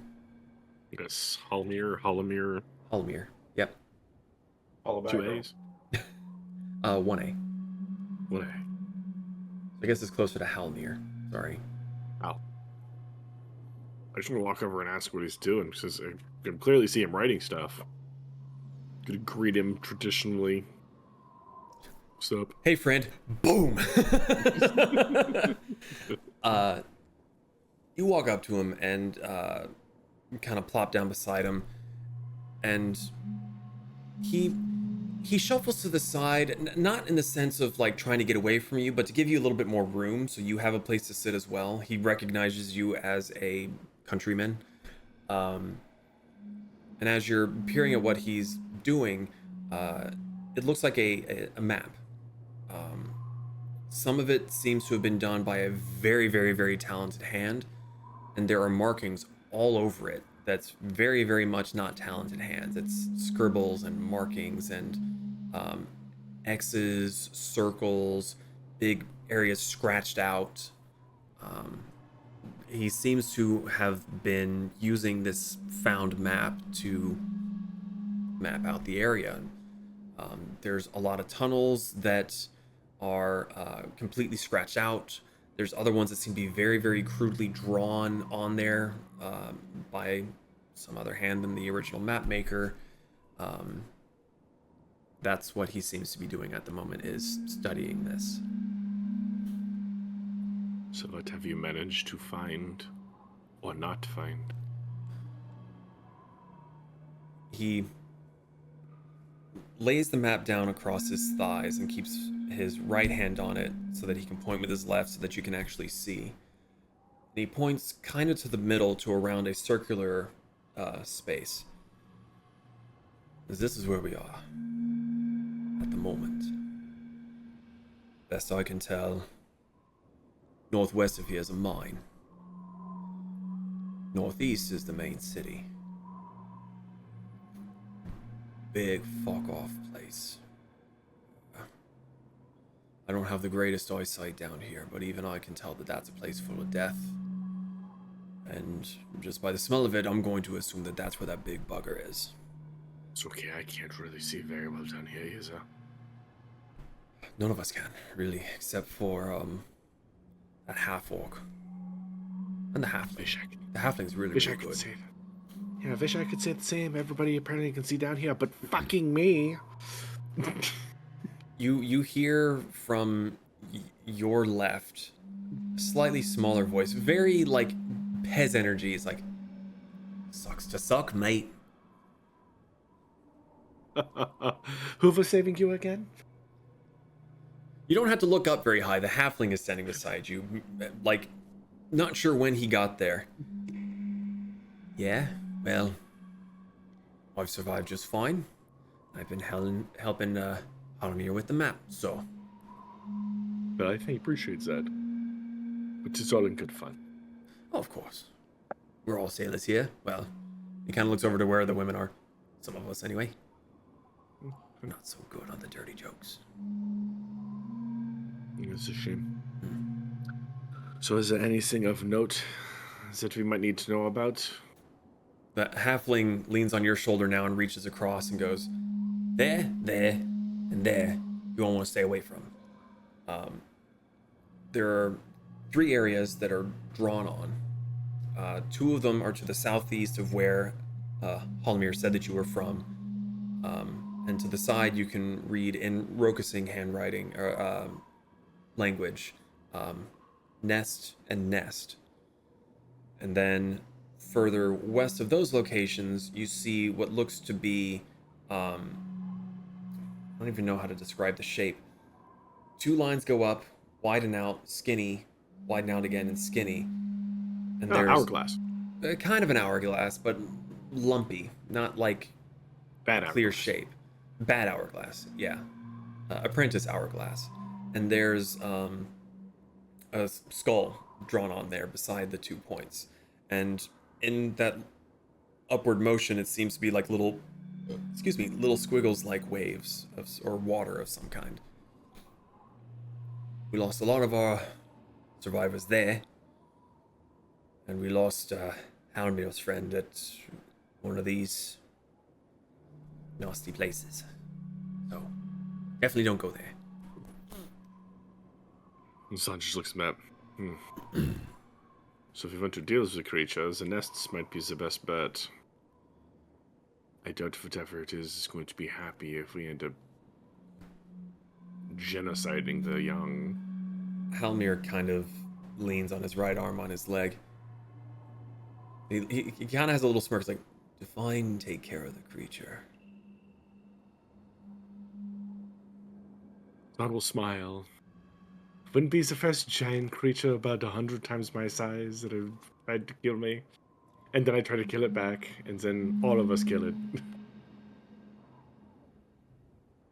So death, dismay, fire, ice, swords.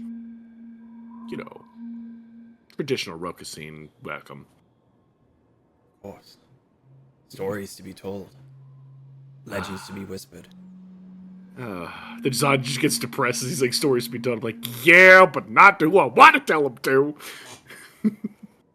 I'm in. But that's good. Zod's gonna just lean up and just look around and see. You can definitely see Kasumi, spiritual fox aid thing.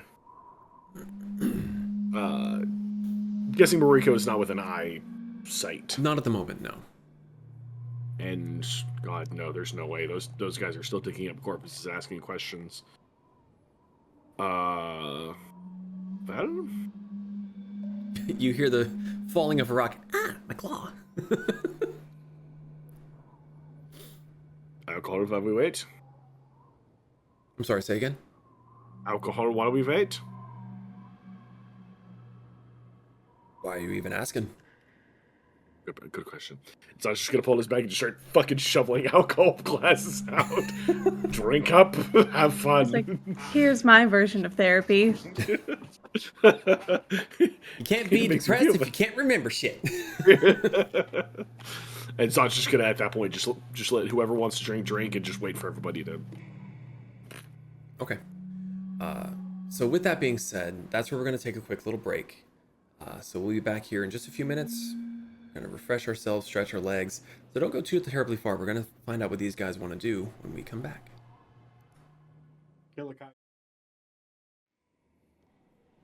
And we're back. So, therapy box is therapying. The skeletal army is being exhumed. Zahn has gotten a decent look at a hand-edited map. Mariko's doing laps. So, you all eventually can reconvene, or what's everyone doing? What's the plan? What are we doing? I just wait for everybody to get back. Yeah, Kasumi is gonna stay at, the side of this poor traumatized man until she is needed elsewhere. Mariko keeps looking back to see if, everyone starts to gather. If everyone's gathering, she'll go. Or, basically once, Pez and Lakin, come with our army and go towards Zahn, she'll go over. Okay. Cue army. Okay. The army convenes towards Zahn. Zahn, you see Lakin and Pez with 3 bone men walking behind them with various levels of decay and broken, torn armor. They're not quiet, and the other survivors make note of this. There's hesitancy. There's Oh. Pez lost all audio. Neat. I guess we'll go for the moment, and we'll give him a recap when he gets his stuff fixed. They're very hesitant and wary, but with the ease that they are following after Lakin and Pez, no one seems to be jumping up in arms to assail them.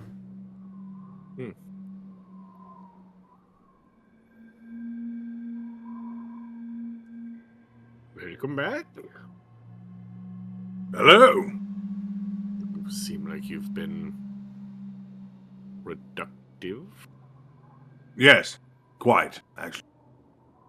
I spoke to one of these fellows. I didn't get his name.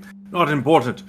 The one that I did speak to, gave a little bit of insight on the creature. It was the cause of their demise. And then I divulge everything about the book and the questions that were answered by the Durgar Skelly. Okay.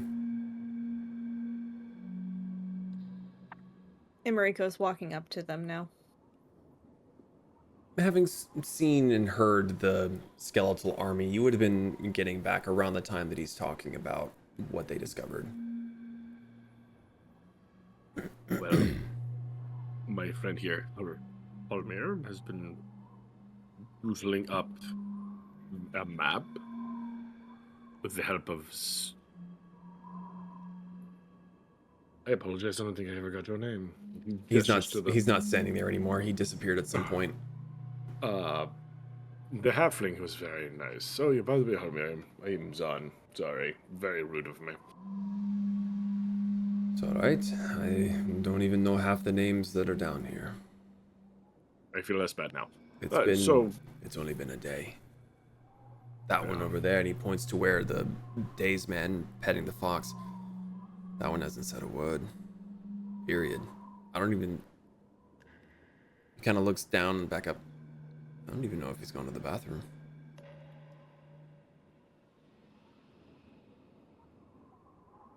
Nah, Kasumi will be fine. So apparently we have some nests with these creatures in them. It might be a good place to start. Yeah. And since, mother or father or both aren't fans of their young being genocided, I figured, probably pop up at some point. Our first concern should be to get these people out. We'll not be able to make effective combat. Yes, but with all of us moving around, making noise, everything else will also be extremely easy to be followed. And I doubt that we can outrun whatever is down here. Well, I agree with you in that respect. However, we've managed to make all the noise that we have, which is excessive, and not drawn the ire of the creature. Yet, of course. But there's a yet with both of the quandaries before. So, what I would say to this is, if we leave, getting back down here and taking care of these creatures, they could also just not be here. There is a nest. Yeah. It's not going anywhere. These guys barricaded it up because apparently there are things in it, and if they all seem to patch, you have to find those creatures, wherever they are. I think these people would mind. Well, not all of them, but some of them seem like they are willing to help. And yeah, Personally think that's the best option, but I am up to hear different opinions. There are Halmir's non-combatant. Halmir sitting beside Zahn raises his hand when he mentions like people volunteering to help fight, and he's just kind of Yeah, There are non-combatants here as well. they can stay It here. would be stay What if here it's unsafe unprotected here? with all the fighters gone. Not everybody has to go. Who will remain behind? Where did the halfling go?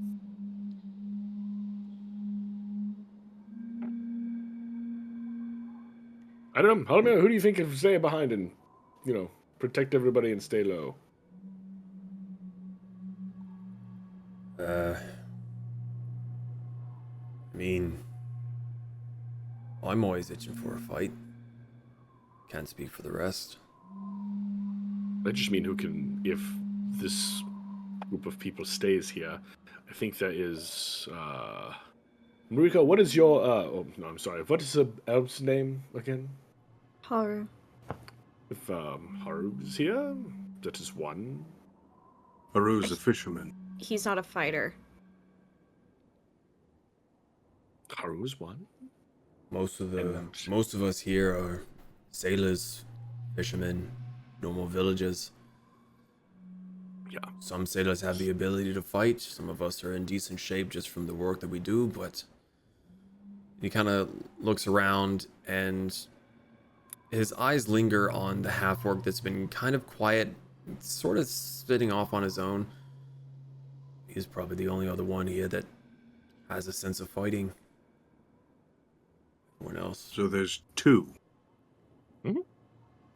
Um, trained fighters.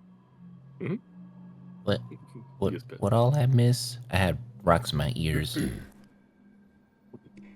They were basically discussing if they were going to try to get people out and come back, or were they going to go ahead and attack the nest now?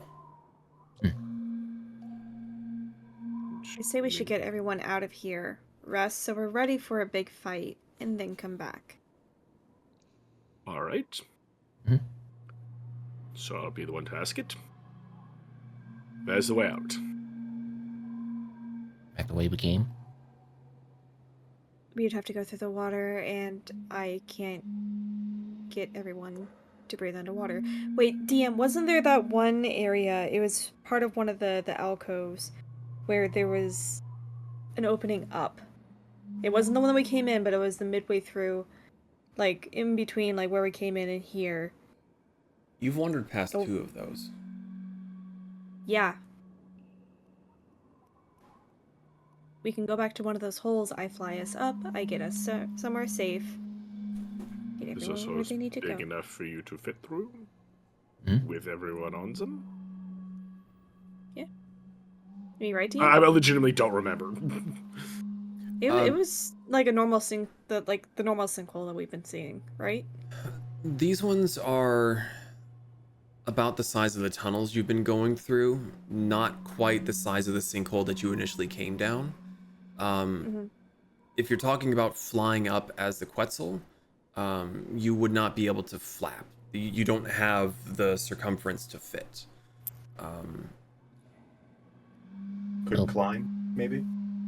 And again, you don't have to be I honestly don't know if a Quetzal can climb. Sorry, what's up, Pez? you don't have to be a Quetz. You can always be some sort of other avian critter and just make more trips. Like a giant eagle.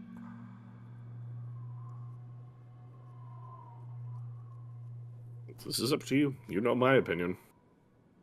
Again, we'll still fight and kill, but we need to protect the others. Kasumi, are you still in fox form now that everyone's kind of gathered and discussing? Or Yep. She's Okay. listening, but she's still trying to keep this traumatized man company because she knows that eventually we're going to have to move. okay. I was hoping he'll be somewhat mobile by then. Is your portable hole, is that mobile or is that stationary? Are you talking to Kasumi?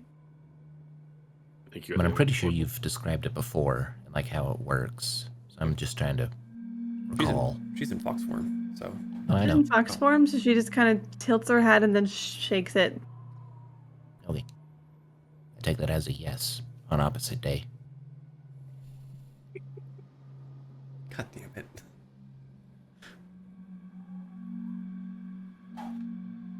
We provoke the ire of the creature by assaulting the nest. Parent may return. We cannot defend. Attack. You're breaking up a little bit. You might need to get a little bit closer to the microphone. Yeah, you're leaning back. If we attack the nest, it could draw the ire of the larger creature, and we would not be able to defend as well as attack. Yes, that's why I say stay here. You see the massive size of these tunnels, Warriors on. Yep. If the creature comes through here, they die. That can happen at any point, no matter what. It could happen now. Do you not think that if we provoke the creature by attacking its nest, it would not hasten that or increase the probability? No idea. Again, my vote is to get all these people out, rescue them, and then destroy this monstrosity so it doesn't harm others. That's just my honest onion. Joran has come up at this point. I would also like to agree with that statement. Most here are not fighters. We are simple workers, and he holds up his stump. Plus, when we do go back up to the surface, we might be able to gather more warriors. We do not know where those holes are, so it's doubtful that we would travel very far. Not to mention, I'd prefer to have minimal people in the way.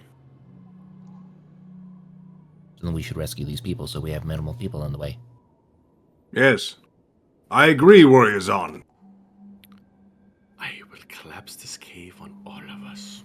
Go for it. I still wouldn't die. Damn it. So the biggest bird I would be able to turn into would be a giant vulture. It would take Is that a multiple large trips. creature? Yes. The Quetz is a Huge. huge. Okay. Yeah. So, Huge. question as the DM, not trying to metagame, but just having you think, is there anything that you can turn into that can climb?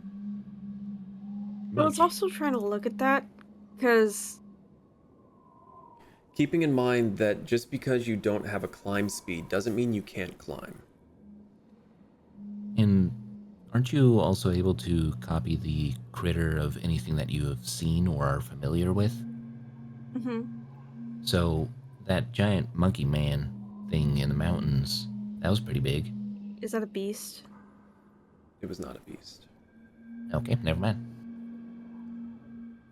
What about a giant spider? You could create some sort of carrying basket web. We hear the fox going. Yeah, the fox does that thing that cats do when you like flick the comb. It's like, yeah.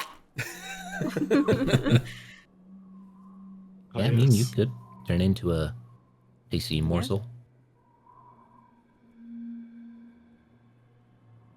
Who the fuck is that? What are those? I've come across an ice spider queen. That's cool. Oh. Very cool. I mean, I could. Is the CR rating that you can turn into? Yeah, I can go up to a CR5 Jesus. Ooh, I wonder if you because could turn into a of warp my spider. circle. Yeah. Because of my circle, I have a higher combat CR rating. And I have that druid cape that gives me an extra CR rating. So. I mean, I gave you the power. Giant ice spider. Mm-hmm. Yeah, I'm down for Chili. creepy crawly. So we just gotta go back to one of those holes. Mhm. I can get us up. It's gonna take me a few tries, but I can do it. Okay. Zahn, did you want to help or did you want to stay here? I mean, I will obviously follow just in case. Wait, So does this Everyone mean, Bone ready? army. does this mean we are leaving? yeah. Unless you want to stay. No, I will get everyone ready. No, we're Alright, sure. let's You know go. you want to stay. No big deal. No hurry. Tamami's really worried about her brother. We need to get her very home And before he dies down here. Alamir, as much as I would like to have your help doing this, I do not know what awaits above. You will probably be needed there more than down here. You see him go through, like, fits of, how dare you? He might be right, but I want to fight the big monster, but he might be right. I know. I am a terrible rogue. He kind of, like, brushes his beard. He's like, we'll burn that bridge when we get to it. And he, like I like burning claps his too. hands together and he goes with Jordan and starts trying to, like, gather people up. They begin telling everyone, like, we're gonna go. They have a way out. It should be safe. Him and the half-orc go to the gentleman that Kasumi has been consoling. And they start, like, giving him gentle pats on the back, saying, like, hey, you know, getting out of here. Let's go. He doesn't move much. And then the pair of them kind of look up at each other. You can see them taking a big breath and sigh. And they basically both just get under his arms and they just pick him up to his feet. Not rough, but just getting him to his feet and kind of force Hey, you're carrying, going. force carry walking him. Like they will escort him with the direction that you're going. So,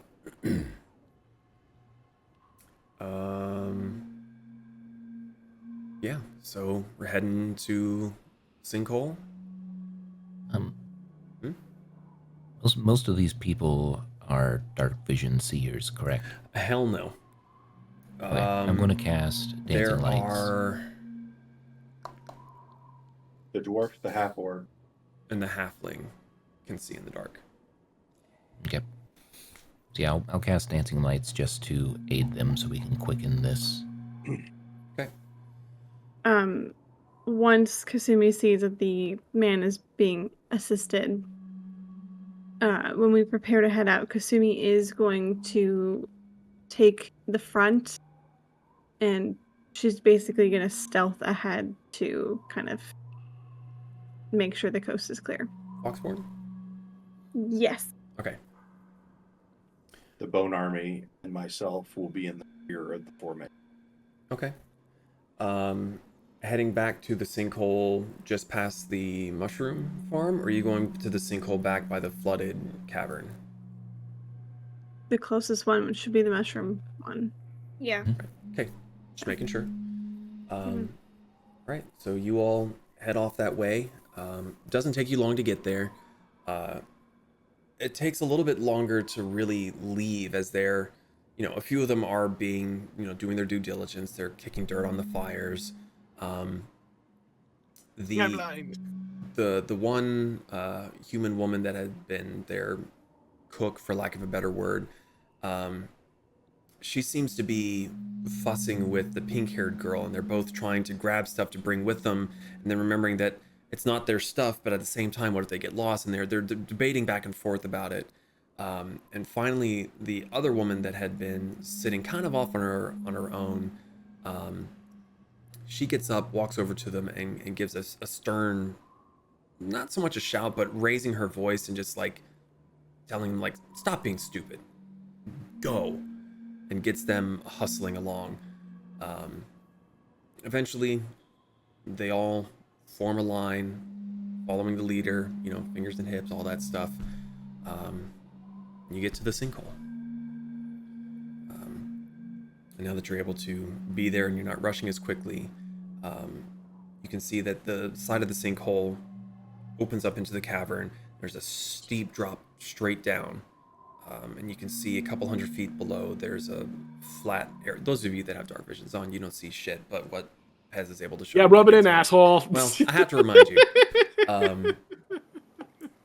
It seems to be a very, very wide, expansive chasm that even Lakin struggles to see the other side of. He probably sees it the most clearly, the twinkling lights in the distance. In the distance.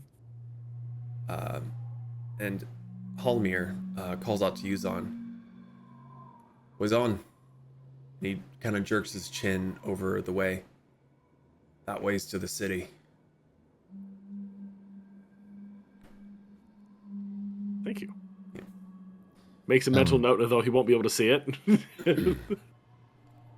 If we look up, are we able to see the sky, like whether it's moonlight or sunlight or? You don't see anything from here at this point. You look up, and it looks exactly like the sinkhole you had been in before, but as this particular time, it is dark.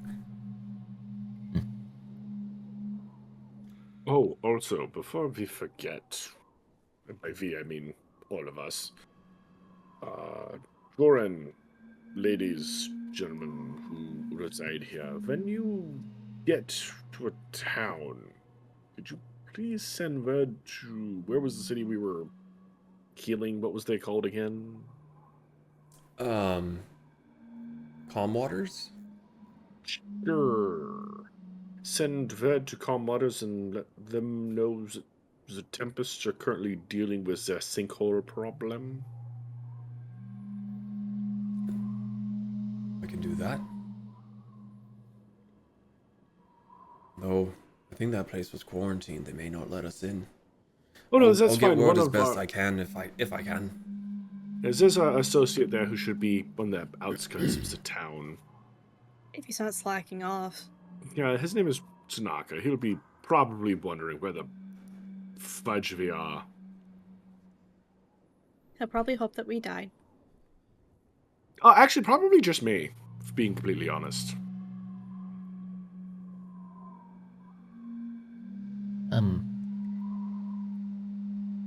Should we make sure that this actually is a good exit and not like that there's a caldera formed overhead that we have to blast through? I don't know what that means, but I have seen daylight. Oh, okay. Because if not, then I was just going to shoot a flare up there just to make sure that it's not solid. Do you have a flare? By flare, I mean, I was going to convert my rifle into a fire rifle and use it as like a tracer round. Moriko. Hmm? So this is... I don't really know how to ask this question. No, actually that would work a lot better.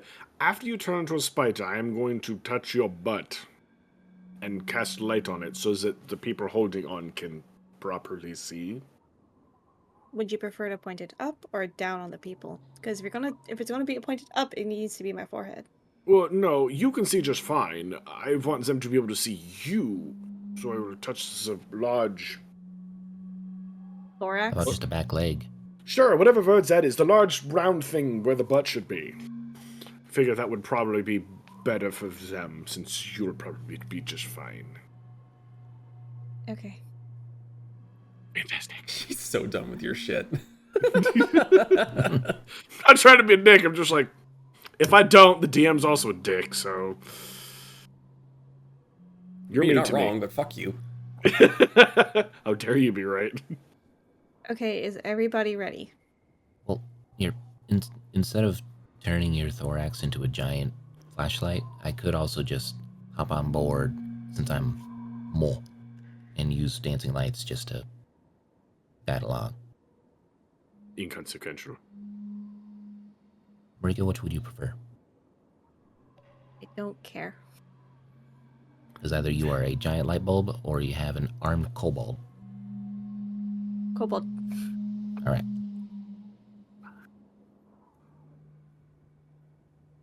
If there's no other word, she's going to turn into giant spider.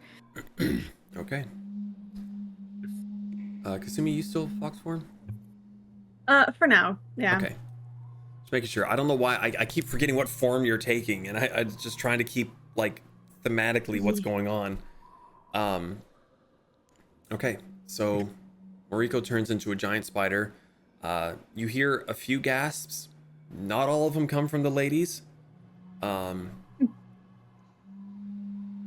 so what's the plan? Are they just gonna hang on to you?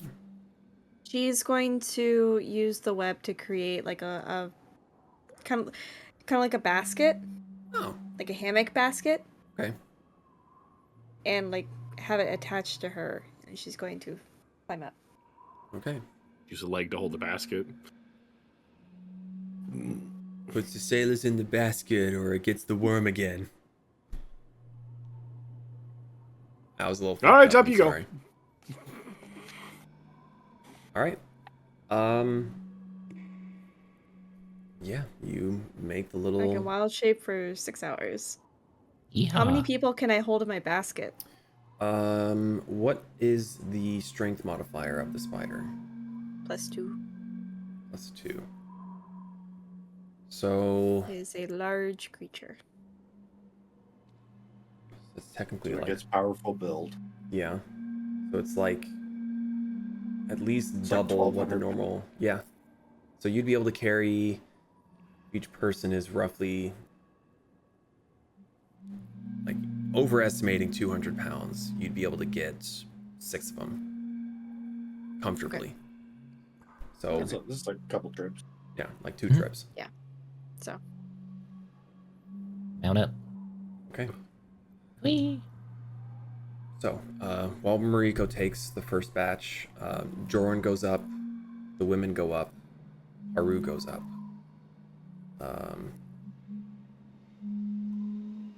And the moderately comatose gentleman goes up. Good. So, while Mariko begins the climb, is there anything anyone would like to do? I have my archers set up, covering fields of fire. Okay. Standing in front of them, facing towards the tunnel came from. Leading the people like over that little chasm area. Anyone else? Guard. Kasumi, same Relax. fox form. Just keeping the ears attentive and just waiting. Okay. Mariko, it takes you a little while. I mean, it's a vertical climb up. It's not difficult in this form. I mean, you've got enough anchor points with all your legs, and this particular sinkhole seems to have been here long enough that any of the loose, crumbly parts have already come down, so this is all good footholds. It still takes you 25, 35 minutes to get to the top. It's a good couple hundred feet straight up.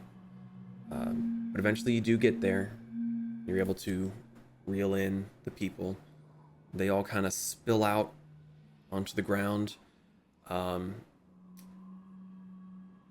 but one of the women are crying in happiness. Joran is kind of guiding the other man like away from the hole while he's still moving on his own. And the women sort of realize that like, oh, they left us here, and they go and like move away from the hole to get kind of gather to the side. They're all out of your hammock. You're able to go back down. Part of me almost wants you to make a parachute out of silk, because I think that'd be funny to see the big ass spider fucking parachuting down a hole. But you're able to get down much faster than when you went up, because you're not worried about passengers. Except, is Pez on you? Oh yeah. Yeah. Are you worried I'm about bucking Pez? Bronco. I know Pez.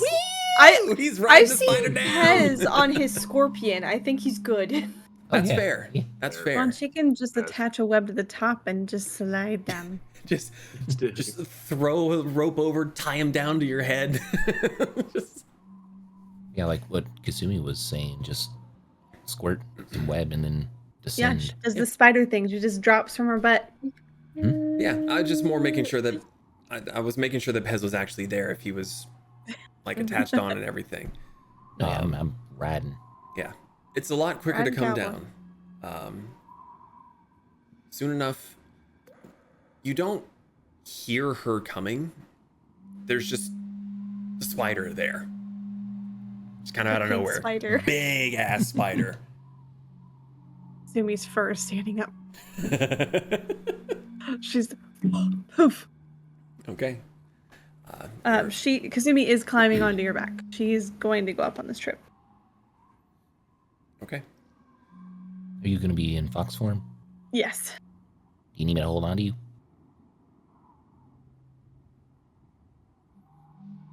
Well, she can't say anything, but she does very intently latch on to the spider's back.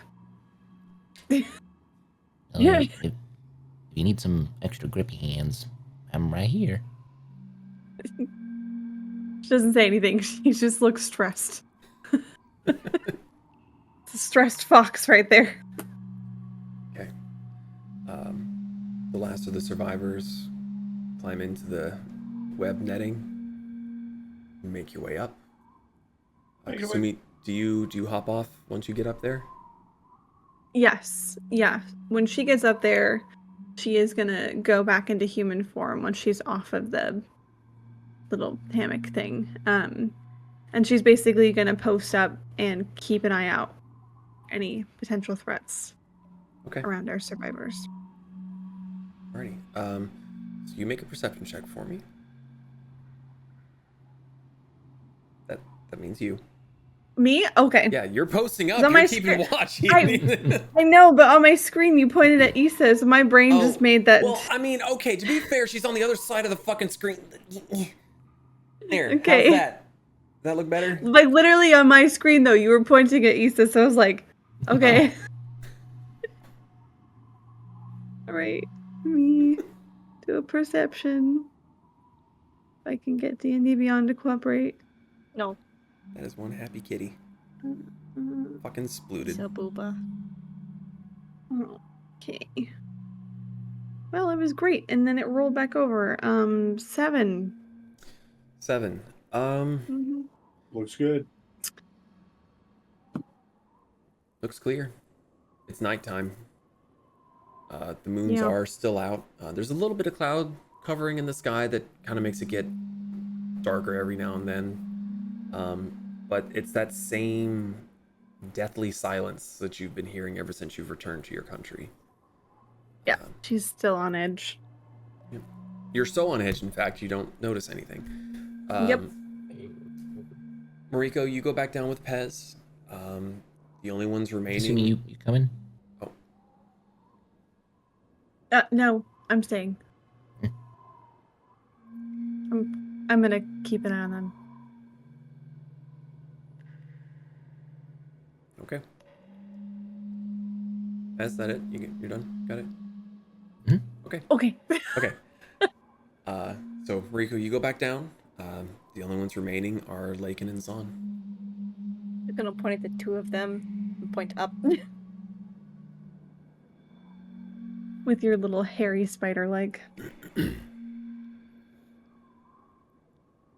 Go ahead, Warriors on.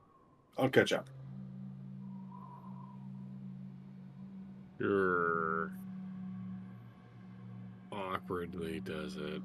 You can see, you've seen me teleport. Do you get in the Oh, net you- or do you ride Bronco? It's either ride in the net or ride bitch to Pez.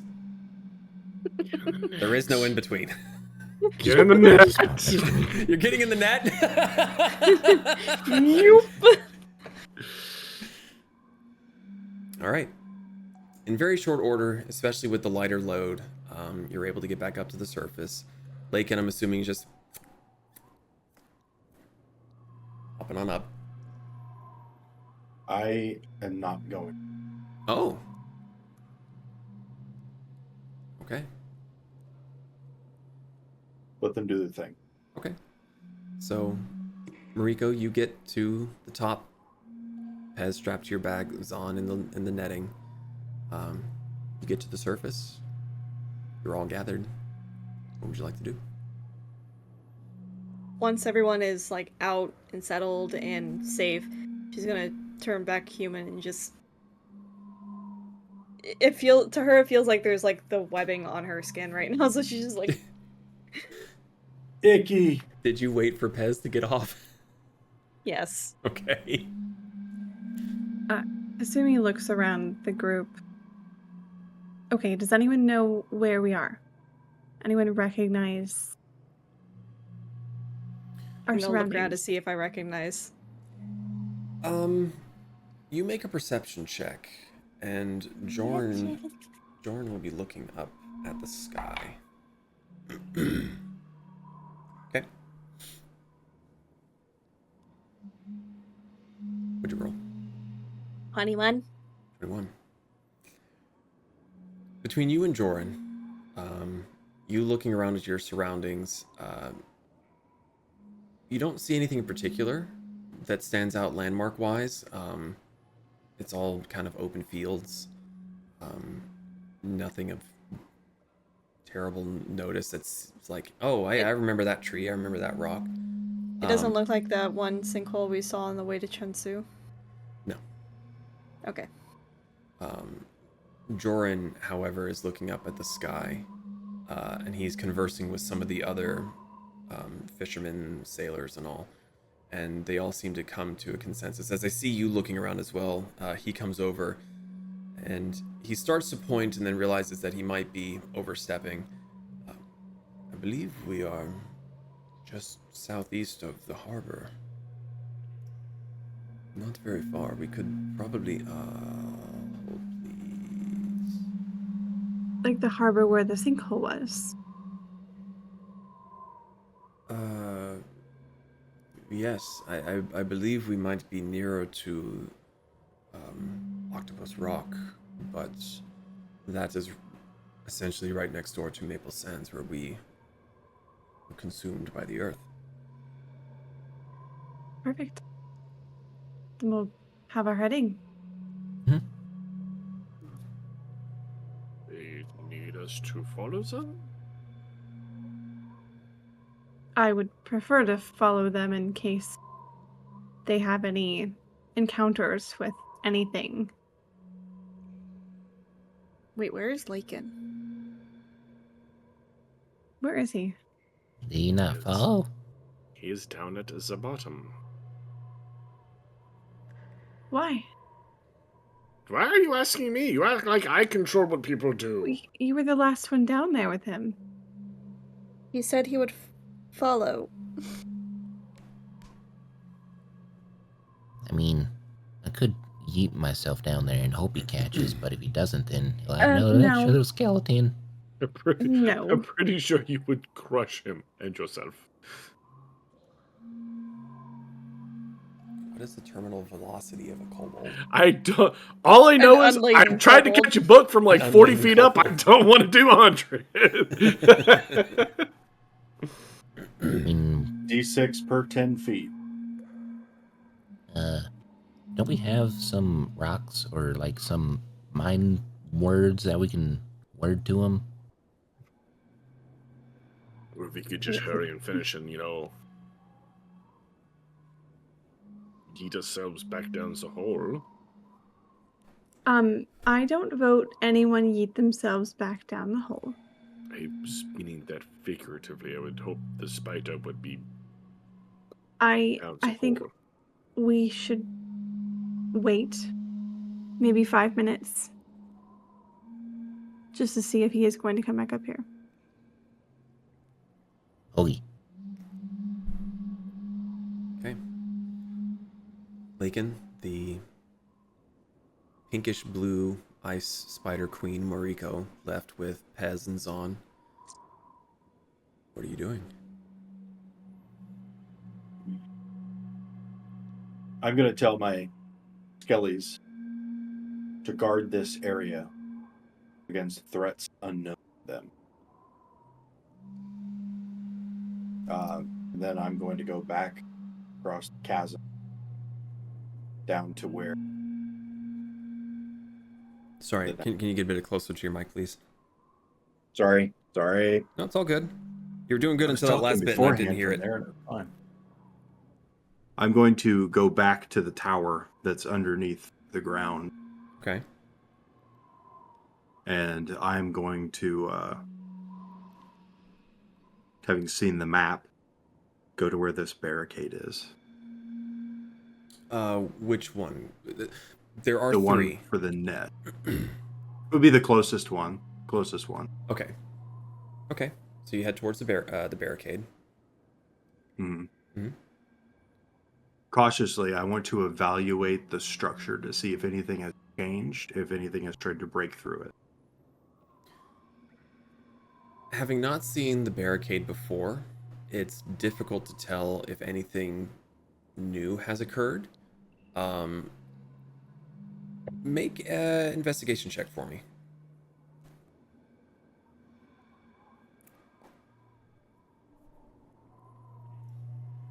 Decent. We like those. 19. 19. Nothing seems to have been dislodged. Like, you come up to the barricade and there's nothing laying like over here that looks like it was part of it before. All of it still seems to be in the big pile that it was. It doesn't go all the way up to the ceiling.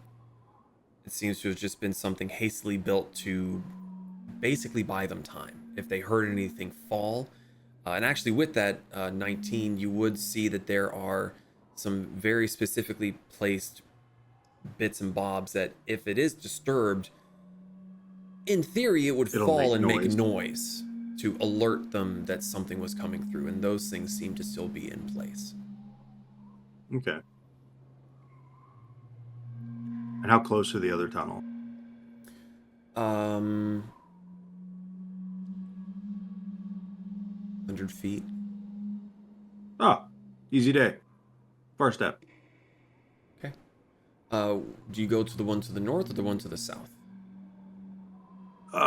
Which one would be back into the direction of the escape hole that the spider ferried people through? They're kind of equidistant. So equidistant? I'll go north then south. So you had the one tunnel coming from the west. Directly across is the one that you went to investigate with the barricade.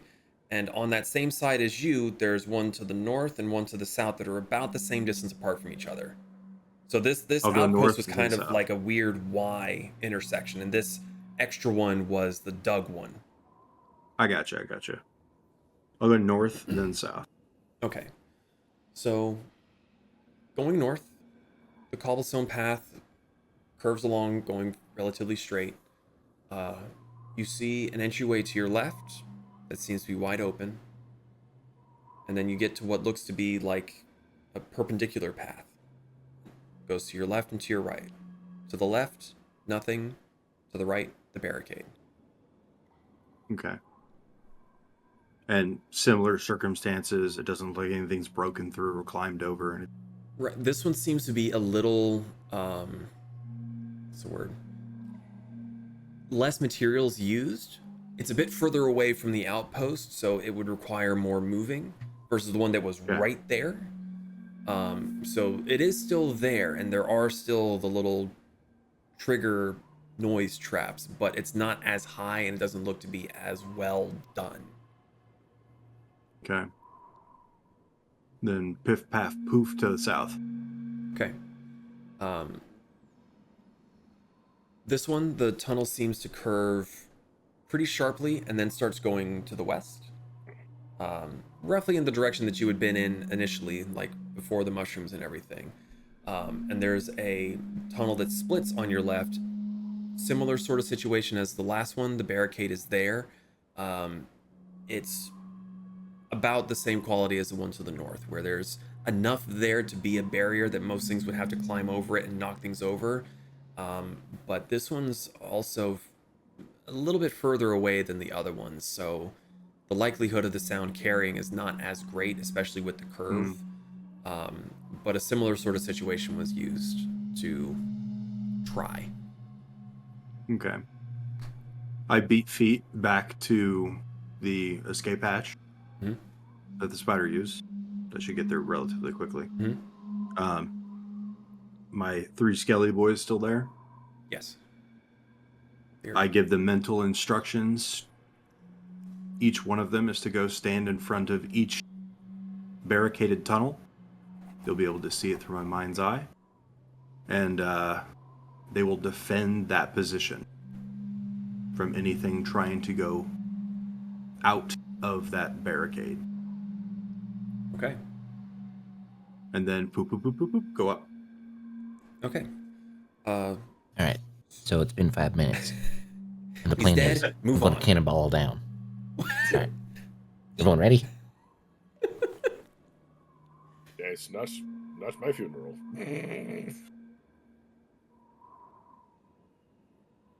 I'm guessing he appears.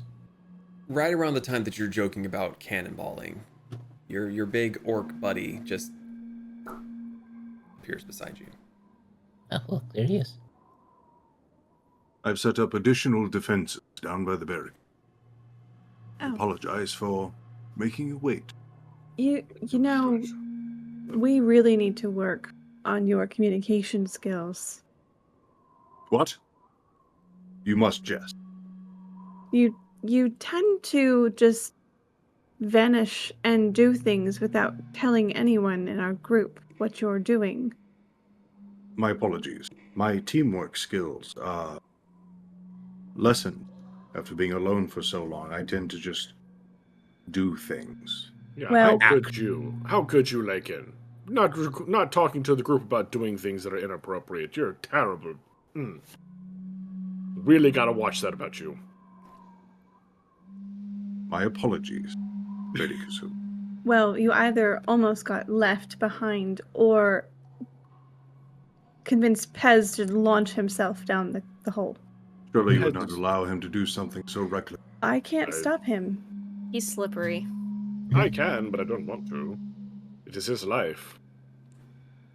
Although I would have probably tried to persuade him otherwise. Slick. I am not a new babe. Or I don't know. some child that needs to be cuddled. I can take care of my. Yes, but we are a team now that you've joined us, so you must communicate things before vanishing. Yes, since there's no I in team, right? There's no I in team, right? But there is an I can't I in spell. win. Depends on the language. Oh, okay. Yes, there's no I Speaking in of- team as far as I know. Speaking of, we should get going. Yeah.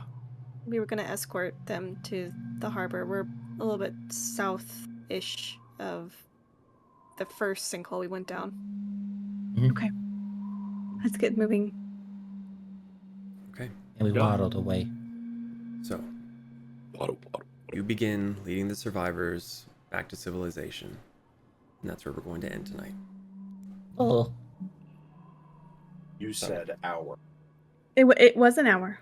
No. Because we took. Shh. When we came back, we said an hour playtime, Or something which to was throw at at him. 10:01. It is now 10:43. I love how somehow even Sorry. Boba is looking at you accusatorily. Like, Mom, you said an hour. Now I have to console James because he is just heartbroken. I said an hour, or until we get a good stopping point. That's a good stopping point. So, apart from James whinging a little bit, thank you all so much for joining us tonight. We'll be back in 2 weeks to see how they tackle whatever's down below. Anyone got anything else that they questions, comments, concerns? join us in the not playing enough? Discord. We're lonely. Also, shout out to that super meat boy. Yeah, that's Gabe. Ding. Hi, Gabe. And thanks again to bro? Nick for the song. That was ridiculous and very entertaining. It was wonderful. I'm so It happy. was fantastic. All right. Well, have a good week, a good weekend. We'll see you the next time that we go live. Stay safe. And yeah, good night, everybody. Bye, everyone. Thanks for listening to the Fools and Flagons podcast. If you enjoyed this past adventure of the Tales of Archeron, you can catch us live on Fridays at twitch.tv/Fools and Flagons.